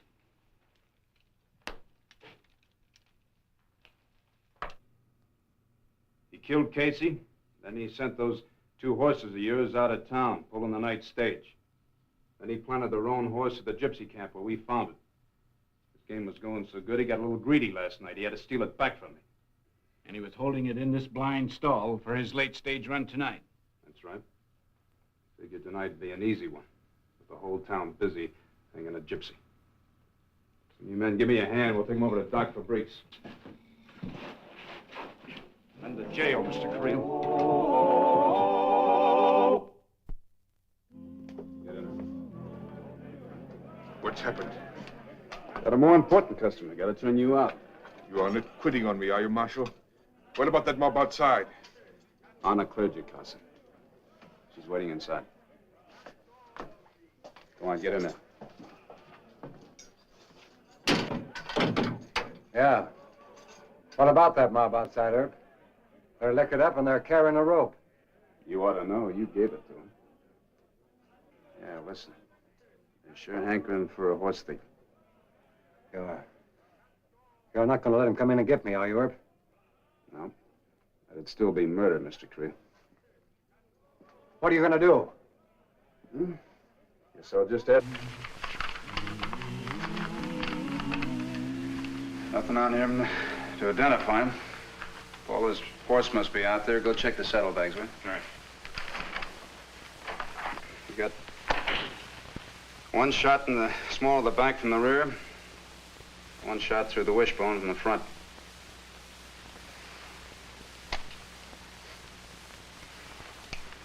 You say you had this gun pointed at you when you swung around from the cash box and fired. That's right, Wyatt. Isn't that kind of a risky thing to do? I mean, firing into another man's gun? Impulse, I guess. Just flashed through my mind. I saw the gun lying in the cash box, and I thought I could surprise him. I did. You swung around and fired. It's pretty good shooting for anybody, much less a bookkeeper. Most men know how to shoot. Well, you're either an expert or you're pretty lucky. You're questioning me like you don't believe me. No, not at all, Harry. I'm just marveling. In my business, marvels never cease. Bookkeeper fires 2 shots, both shots hit the mark. How come you put the second shot in the back? The first one must have spun him around. I thought I missed him. I thought he turned to run, and so I let go a second one. I didn't know until I looked at him that I'd hit him the first time and must have spun him. Well, the horse out there belongs to him, Wyatt. Every one of them's got an owner. None of the owners is him. That just doesn't make sense. A man's gonna try and pull a robbery without a getaway horse. Maybe he was working with somebody. Take another look. Look for a lone rider with a spare horse. Why don't we stop being policemen, Wyatt, and give Harry credit for a good job well done? By nightfall, he'll be a public hero. Drop in the Texas house. I'll stand treat myself. Thanks. Well, maybe Paul's right. Harry, let me be the first to congratulate you. Thanks, Wyatt. I'll take a look at the wanted posters tonight. Maybe there's a reward for you. Ollie, you stay here. I'll get Doc Fabrique to come over and make a coroner's report. Right.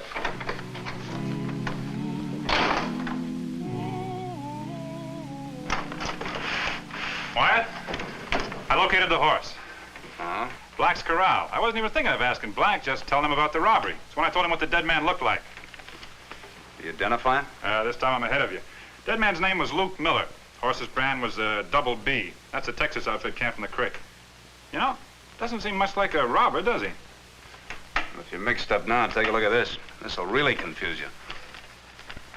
It's Harry Drew, with a mustache. I was kind of hoping you wouldn't catch the resemblance, at least not so quick. Harry Doland. Remember the Jesse James gang? Wanted in Kansas City for robbery and murder.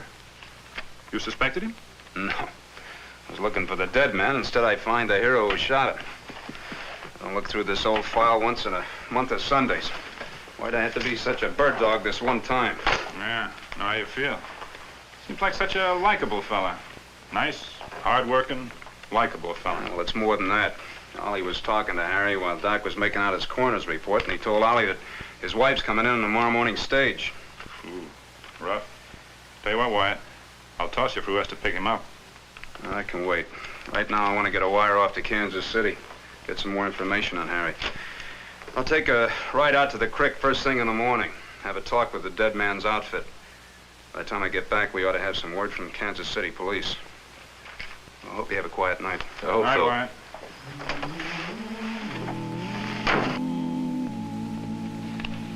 None of us ever did get to know Luke Miller very well. Now he's dead, huh? Yep. Well, he was sort of a sour cuss. He liked his own company better than ours. You ever hear much about his past? Well, he wasn't the kind of fellow you'd ask about his past. Saw him shoot the head off a rattler from horseback once. Well, none of us thought we'd like to argue with him. Think he might have been the gunman on the Dodge? Oh, I don't know. Could be. Wouldn't be the first time an outlaw hid himself in a cow outfit. Sure, I'd heard talk he'd been with the Jesse James gang, but Oh, well, you know how cowpokes talk. Yeah. Well, thank you, Mr. Murray. See you around.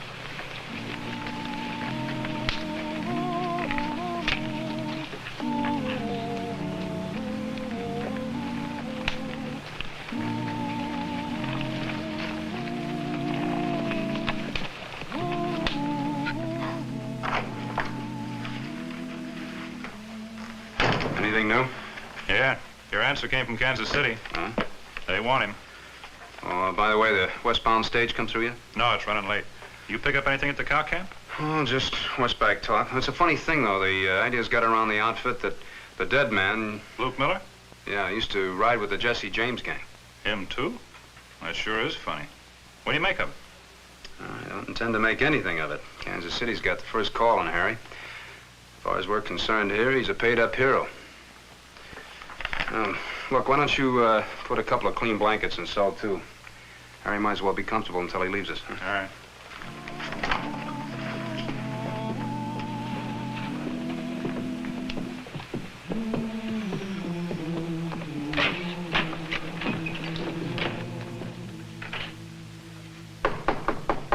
Come in.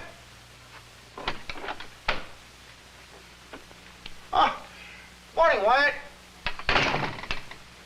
Morning, Harry. Excuse me if I have to hurry. Got to meet my wife. What a celebration we had last night. By the way, I don't remember seeing you there. Well, I was working. What brings you out so early this morning? More questions?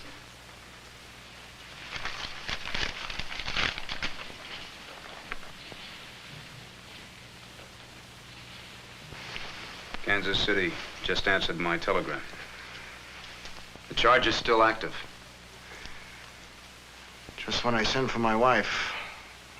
Just when I think I'm safe. How long will you get in Kansas City? 30 years. Me and another prisoner broke loose on the way to the pen.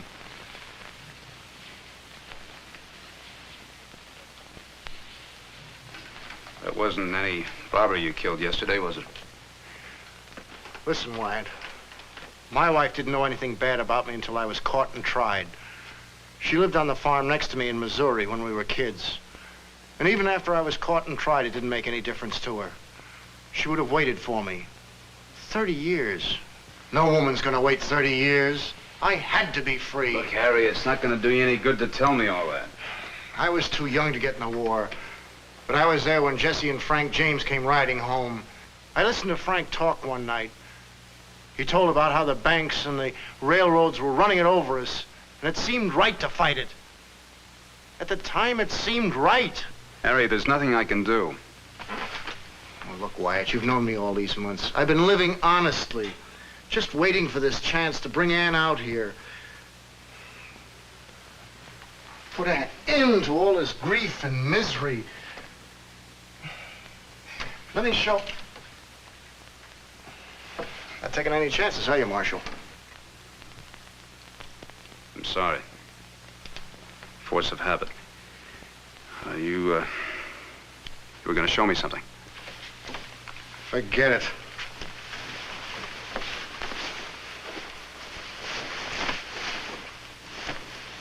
Come on, let's go. Hold it. All that talk frighten you, Marshal? No, just the part about your wife. I apologize for that. She's gonna have to be told. Shouldn't be hard for a man like you. I was thinking it might be easier on her if you met the coach, brought her up here, and told her yourself. All right, I admit it. It'll be easier on me, too. You'd let me bring her up here? Don't worry, my deputies and I will be watching the front and rear. I'll give you to sundown. Say what you have to say.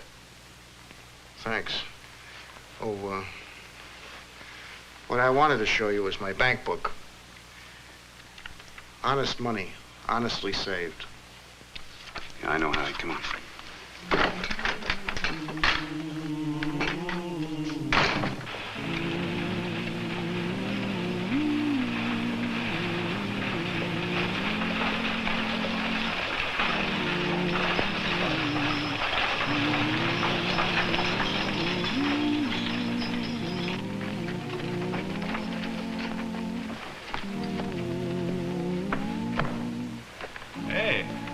Good looking, isn't she? What'd you expect? Oh, Wyatt, you're kind of hard to figure. Given a fellow Never like mind.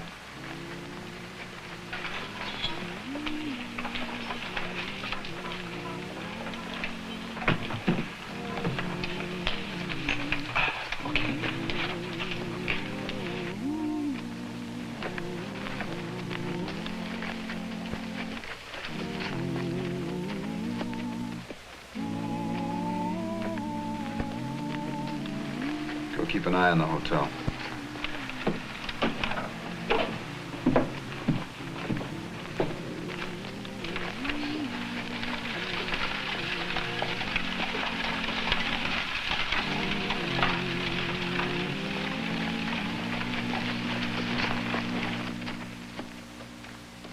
Isn't it almost time for dinner, Harry? I'm starved. Almost sundown. What's wrong, darling? You've been trying so hard to be cheerful all afternoon. Anne caught up with me. They found out? Here? How, Harry? How? Luke showed 2 days ago. Luke Miller? Well, that shouldn't have... You escaped together. Why should he... He followed me. Found out I was working for wages, living decently. He wanted $5,000 or he turned me in. What did you do? I killed him. Oh, Harry. See, Anne, can't get away from it. Don't talk like that. The law's outside waiting to take me. Why, Harry? Why did you have to kill him? Why didn't you give him the money? He would have gone away. The crazy part about it is they don't want me for the killing of Luke. I made it look like I shot him as a common robber. As a matter of fact, the townsfolk are celebrating me as a hero. What the marshal wants me for is Kansas City. They dug up an old poster of me, yellowed and dusty with age. You shouldn't have run away, Harry. I told you should have stayed and made it up, whatever you had coming. You can't live like this, killing to stay free. Man, please don't talk like But that. what'll you do? You can't keep on running. Do you want me to live like Jesse James' wife? You told me yourself how it was with her. Always waiting and dreading. Smiling and lying to her children. Must it be like that for us, Harry? I'm afraid so. Either that way or not at all. I don't ever intend to go back to Kansas City.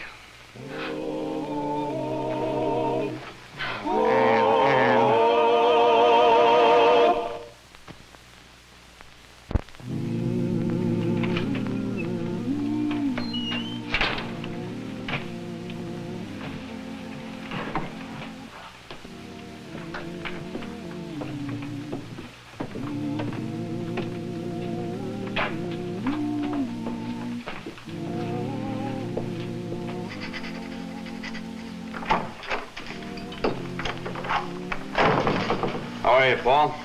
Okay. You want to get those affidavits on the noon coach, better hurry. You got it when you're loaded. I'm finished. Might as well tell you, Wyatt, there's some nasty talk going around town. Usually is. People don't like to be fooled. They don't like to spend money buying drinks for a public hero one day and next day's in jail. What's Harry supposed to do? Give him the money back? Oh, it's not Harry they're mad at. It's you. So be careful when you make the rounds. You know, Paul, one of these days the sun's gonna rise on Wichita and there's not gonna be a single citizen mad at me. That's the day I turn in my badge.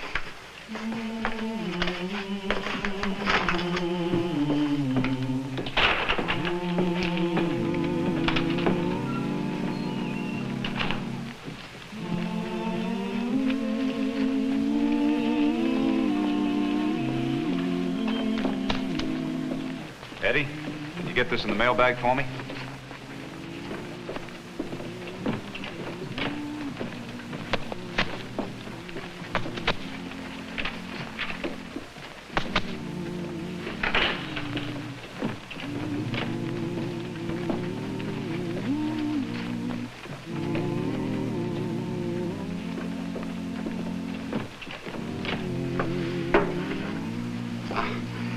Could I help you, miss?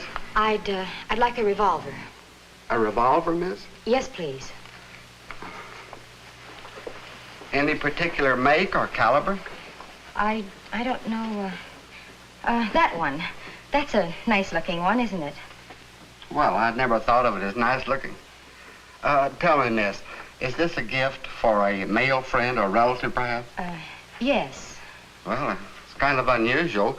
You see, most men prefer to select their... Well, would you know the purpose? Is it to be used for hunting or as a sidearm? Please, sir. If you want to know, the gun is for me. I'm going west with my husband, and I've heard stories about the Indians. I didn't want to alarm him, so... I understand, miss. I'll take that one if you don't mind. The 38. Yes, ma'am. And cartridges to go with it. It ain't much good without cartridges. I'll put it in a nice box for you, too.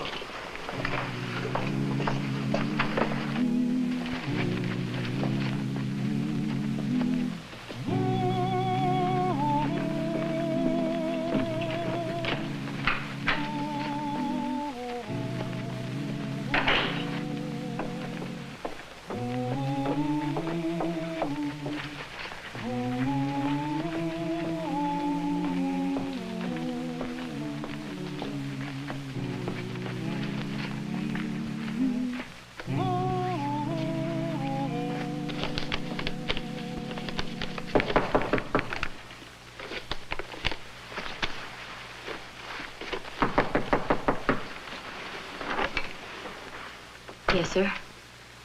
I'm Marshal Earp. May I come in?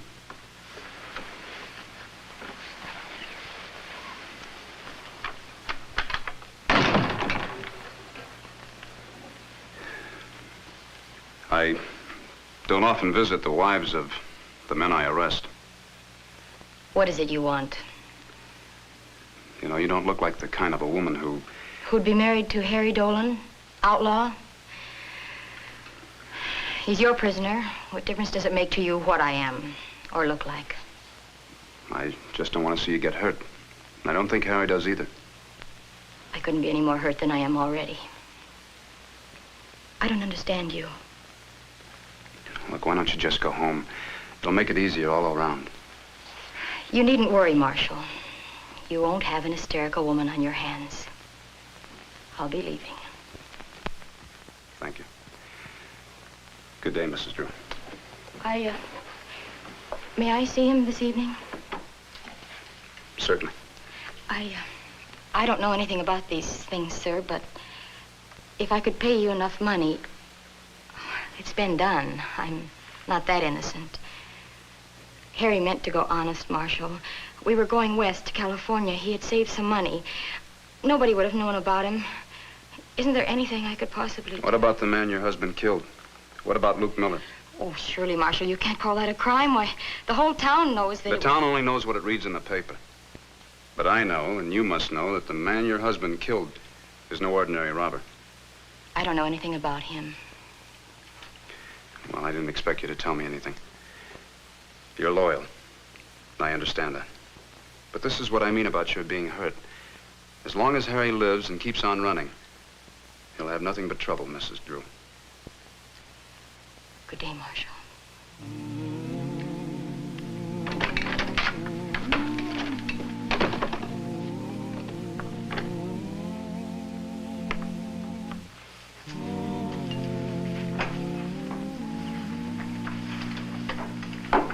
Oh, good evening, Mrs. Drew. Good evening.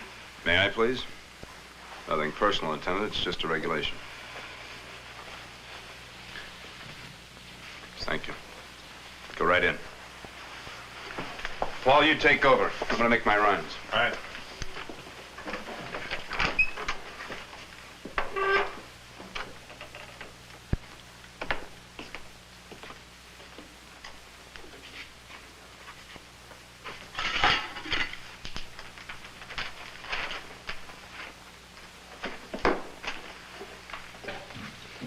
Did you bring it? Let's have it. Now.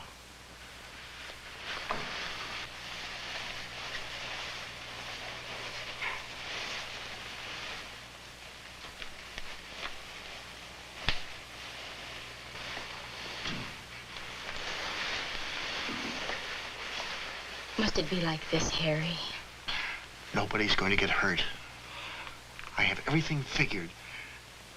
But you must do exactly as I say.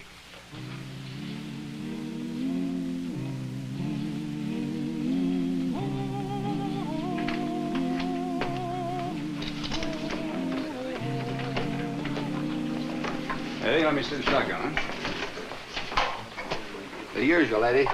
Evening, Henry. Howdy, Wyatt. Sure caught you out this afternoon, didn't I? Caught me out? It's good and clean, Eddie. That pretty lady you followed to my store. You was sure giving her the eye. Well, there's nothing wrong appreciating beauty, is there? Well, appreciating's just about as close as you ought to come to that particular lady, my friend. Oh. You know what she bought off me? Henry, I haven't got the slightest idea. I know you'll think I'm kidding, Wyatt, but that pretty lady bought herself a gun off me. A gun? Yep, a gun. Imagine that. It was a .38. You know what she said she wanted it for? Said she was scared of Indians.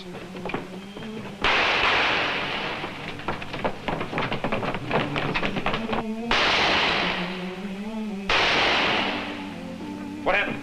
Harry's loose. He buffaloed me and got loose.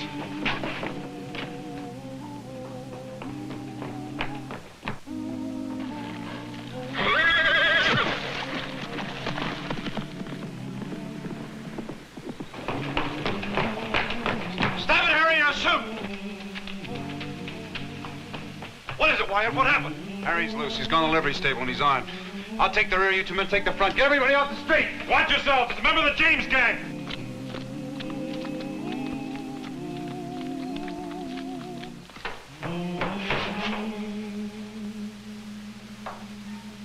Might as well give up, Harry. We've got you cornered.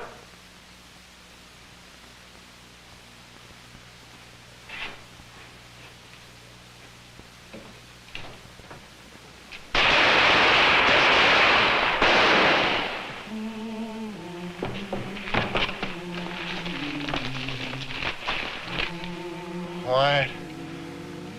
Get the doctor. Give us to Ann. Where is she? South Road. Hayes Ranch. Tell her. Did it for her.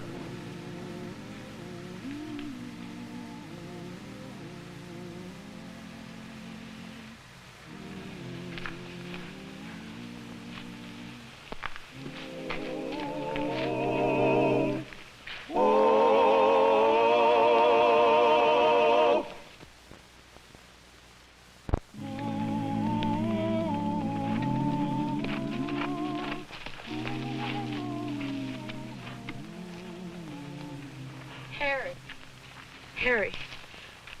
Where's Harry? He won't be coming to meet you.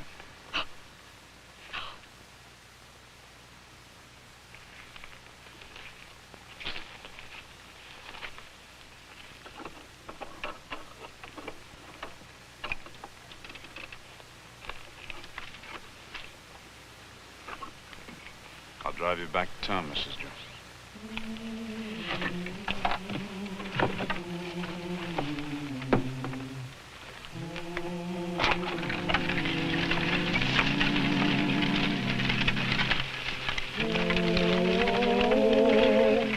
Of their activities, and it was this neglect which brought Pinkerton into conflict with Wyatt Earp. Their mutual enemy was the Crummy Newton gang of train robbers, and neither Earp nor Pinkerton could afford to quarrel, not with Crummy Newton and his men riding toward Wichita. I don't know. That's why I sent for the marshal. Well, here he comes now. Well, thanks for getting here in such a hurry, Marshal. I've seen a lot of dead men in my time, but I've never seen anything Where is like in the back room, laying on the floor.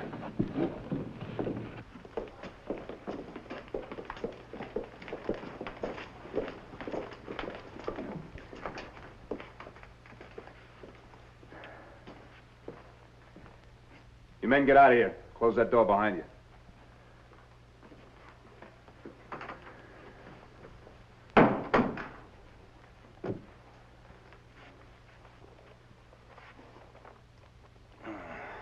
Shotgun in the face. You know this man, Mr. Egan? A stranger to me. How long ago this happened? Hasn't been more than 20 minutes. We heard the shotgun go off, and I come in here and saw what happened and sent for you. Killer must have run out the back door. I wonder what he was doing in here. Got no gun, nothing in his pockets except these numbers here. You got any money in that safe? Not a dime. I use a new safe in my office behind the bar. I rarely use this office except for storage. Well, open it up and let's take a look. I can't do that. I mislaid the combination when I bought the new safe. I'll try these numbers.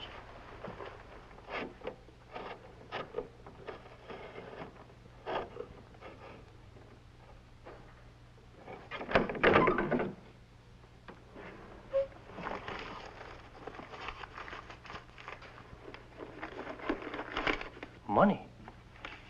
Why, it doesn't belong to me. Why, I've got no idea how it got there. Well, you better start getting an idea. Mr. Earp, I swear, I know nothing about it. Stop lying to me. A man's found killed in your place. There's money in your safe, and you're trying to tell me you know nothing about it? That's right. No. Should have closed your saloon and run you out of town a long time ago. I'm going to give you one more chance. You start talking and tell me the truth. I did tell you the truth about not knowing the dead man. Whose money is that? All right, you're closed. And if my word stands with the judge, you're going to jail. No. Money belongs to him and Red Bascom. And who's Red Bascom? An acquaintance of mine. He asked me would I rent him the use of the safe for a few days. That man's Bascom's pal. I rented him the safe, and that's all I know. You know more than that. What? You know you wouldn't rent that safe just to an acquaintance. Now, who's Red Bascom? I can't tell you. He'd kill me. All right, I think I know who he is. It's one of the names that Red Kelly uses, isn't it? Isn't he? Yes. Red's one of the crummy Newton gang, isn't he? Dirtiest killers and train robbers out this way. You want to get me killed? No, not necessarily. But I didn't ask you to pal up with that kind of man. Are you leaving the money here? Yep. Red'll be back for it. If you don't tip him off. And if you do, I'm going to tell Newton you talk to me. No. I won't tip him off, Mr. Earp. I swear. This time I believe you, Mr. Regan. Doc Fabrique will be over to make out his coroner's report. You keep everybody out of here. Yes. And I don't want excuses. I want to see Marshal Earp. I'm Alan Pinkerton, and I haven't got all day. We sent for him, Mr. Pinkerton. We had a little trouble over at the Orient Saloon. He should be here any minute. Probably a drunken brawl. In a properly organized police department, the chief marshal lets his deputies cover the saloon. Who's your chief court official here in Wichita? That'll be Judge Jewett, sir. Then please tell him I'd like to see him, Alan Pinkerton. I'd like to speak to the judge and Marshal Earp at the same time. All right, sir. Oh, this is Mr. Alan Pinkerton, the Pinkerton, Mr. Earp. Oh, I'm very glad to know you, Mr. Pinkerton. Why, you're so young, you can't be Wyatt Earp. Well, we're even. I didn't think you could be Mr. Pinkerton. Just as a matter of form, may I see your credentials? Do you need all my papers, or would a letter from the governor of Kansas be sufficient? Well, that'll do. Won't you have a chair? No, I haven't the time. Merely wanted to check in with you and the local judge. A courtesy call, Mr. Earp. You after a train robber by the name of Red Kelly, alias Red Bascom? Why, yes, that's right. Railroad sent you, huh? Well, I'm after him, too. He just killed one of his pals down at the Orient Saloon. Murdered?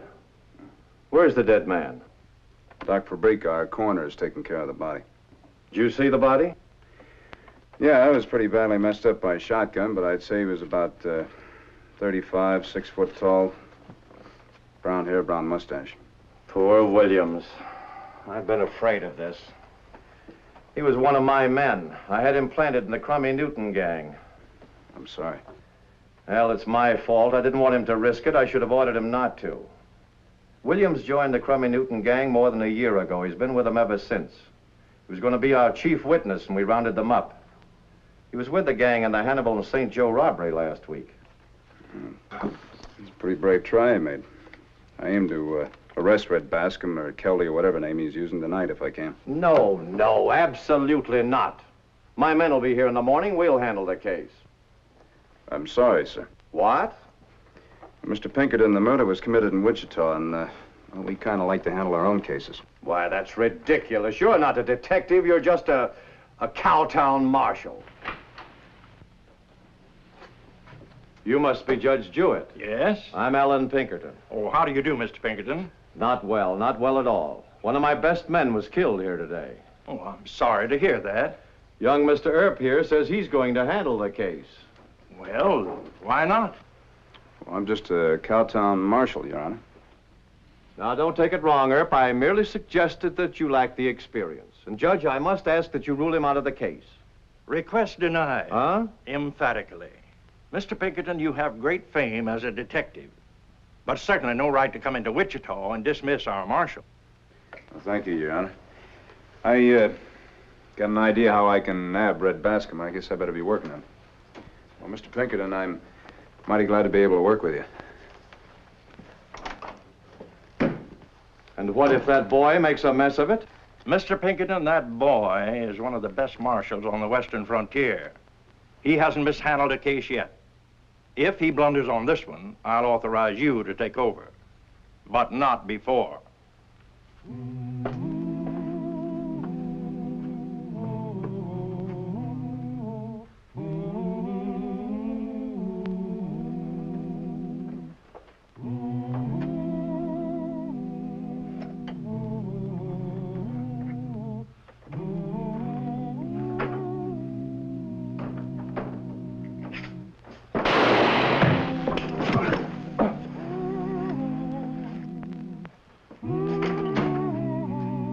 The old yardstick dodge, Mr. Bascom. You tie a couple of matches to the end of it.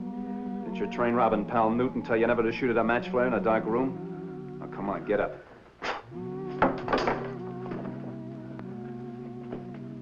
Go on. You have a cigar, Mr. Pinkerton? No, thanks, Judge. Never used them. Here now. Mr. Pinkerton, meet Mr. Bascom. That your man? Yes. Well, you don't waste time, do you? Has he told you where he and Williams hid the money? No, sir. $40,000, Earp. It's rather important. I'll make it a whole lot easier on you if you tell me where the money is. You find it. You're the great detective. I'll find it. And you'll hang for murdering Williams. Who's Williams? I never heard of him. Why, you... Hold it, Mr. Pinkerton. We haven't got any proof that he murdered your man. As far as the money is concerned, I know where it is. Well, why didn't you say so? Look, you want just him and $40,000. You want Newton and the whole gang. My first job is to recover the hold-up loot. Is it too much to ask that Marshal Earp turn over the $40,000? I think that request is quite in order, Wyatt. All right, sir, if that's the way you want it. But you don't agree. No, sir, I don't. If Newton finds out that Mr. Pinkerton recovered the money, he'll never come into Wichita. We'll get him eventually. I must insist, Judge. All right. Turn over the money, Wyatt. Yes, sir. Paul, book Mr. Bascom on suspicion of murder. Ollie?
Mr. Pinkerton's cornered red. Where's Charlie Williams? Dead. Killed right here in town. Bascom? Yeah. We're leaving up for Charlie. George, you and Mike take the back. Brick and I'll take the front. Boss, you stay out of this. I'm not staying out of it.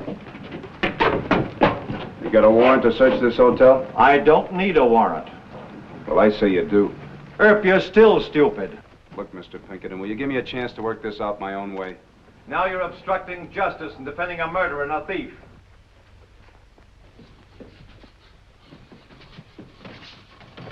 Get out of our way. Hold it. I warned you, Wyatt. They haven't got a search warrant. I don't need a warrant. I'm after a murderer. And I think Earp should turn in his star. He will. There's your search warrant, Mr. Pinkerton. I'm sorry, Wyatt.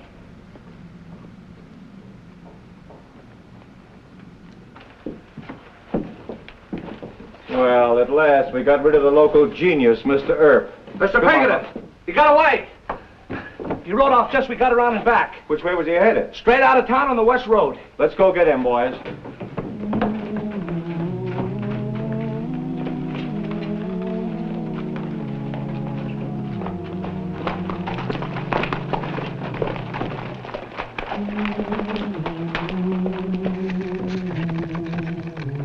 They'll get him. Sure. If Newton doesn't ambush him. Wyatt, where are you going? I think they'll need a little help.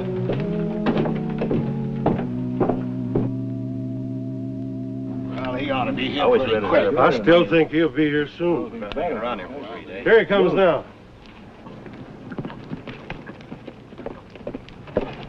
We were talking about you. The Pinkertons are right behind him. We haven't even got time to make a run for it. We'll have to bushwhack them. Hide the horses, men. Never mind the fires. Hurry up, get them on Come outside. on, get him under cover over there. All right, everybody stay down now. Wait till I get all the way in. Hurry up, get him outside. Come on, get him out of there.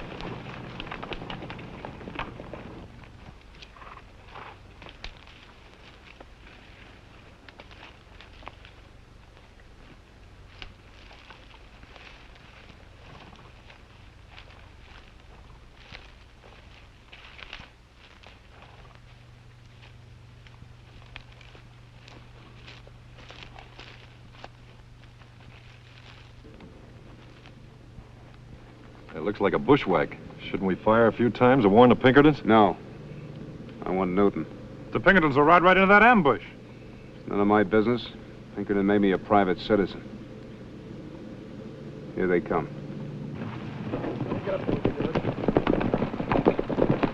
Hold it. There's their fire. Morning, Pinkerton. You after me? Stop it. We haven't a chance. You'll pay for that, mister. The great Pinkerton riding into a bushwhack, just like any greenhorn from New York. I'm the one you want, not my men. Oh, there's plenty of time for the killing. Get off your horse.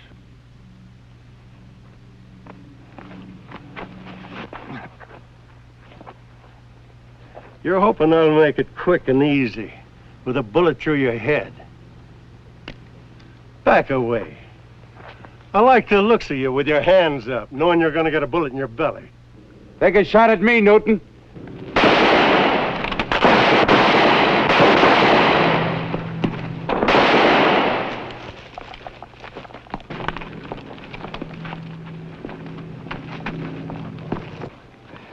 You killed him. No, just creased his skull. Well, maybe you'd better crease my skull. Isn't worth going to jail for, Mr. Pinkerton. You can take Newton and his boys back to town. You won't have any more trouble with Red Bascom, Wyatt. Is he dead? Bascom brought the money into camp. It's probably hidden over there in the brush someplace. Al, see if you can find the money bag over the brush. Let's get the cuffs on these men, put the wounded on the horses. Let's get back to town. All right, boys, let's look for the money. Hey, Wyatt, why let Pinkerton take all the credit? We're the ones that saved his life, and we're the ones that did grab that Newton gang. What are you after, Ollie?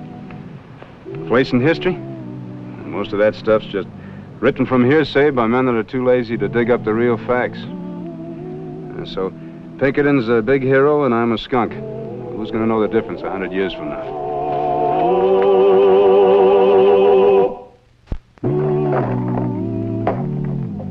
Wyatt, why don't you wait until Mayor Hope and Mr. Murdoch get back from Kansas City? Or let me go to the judge and tell him the truth. Never draw against the drop, Ollie. Hello, Wyatt. Ollie. Wyatt, Mr. Pinkerton told me just what happened on the trail today. Yes, I was wrong, and I'm sorry. All right. I don't blame you for being sore, but it seems to me when Mr. Pinkerton wants to make amends, you should be big enough to accept his offer. Earp, I'd like to hire you for my organization at twice what you're getting here. Of course, I'd beg you to take your star back, but we can't afford to double your salary. $500 a month and expenses. Well, I don't want your job, Mr. Pinkerton. First place, I wouldn't work for you. Then take back your star, with my apologies. On one condition. Yes? Mr. Pinkerton, my deputies feel that they lost out on some glory. I want you to mention their names in your report on this case. And yours, too. Well, I'll tell you, Mr. Pinkerton, I've done a few smart things and been cussed. I've made a lot of stupid mistakes and been praised, so I just as soon you wouldn't mention my name at all. Well, if that's the way you want it. That's the way I want it.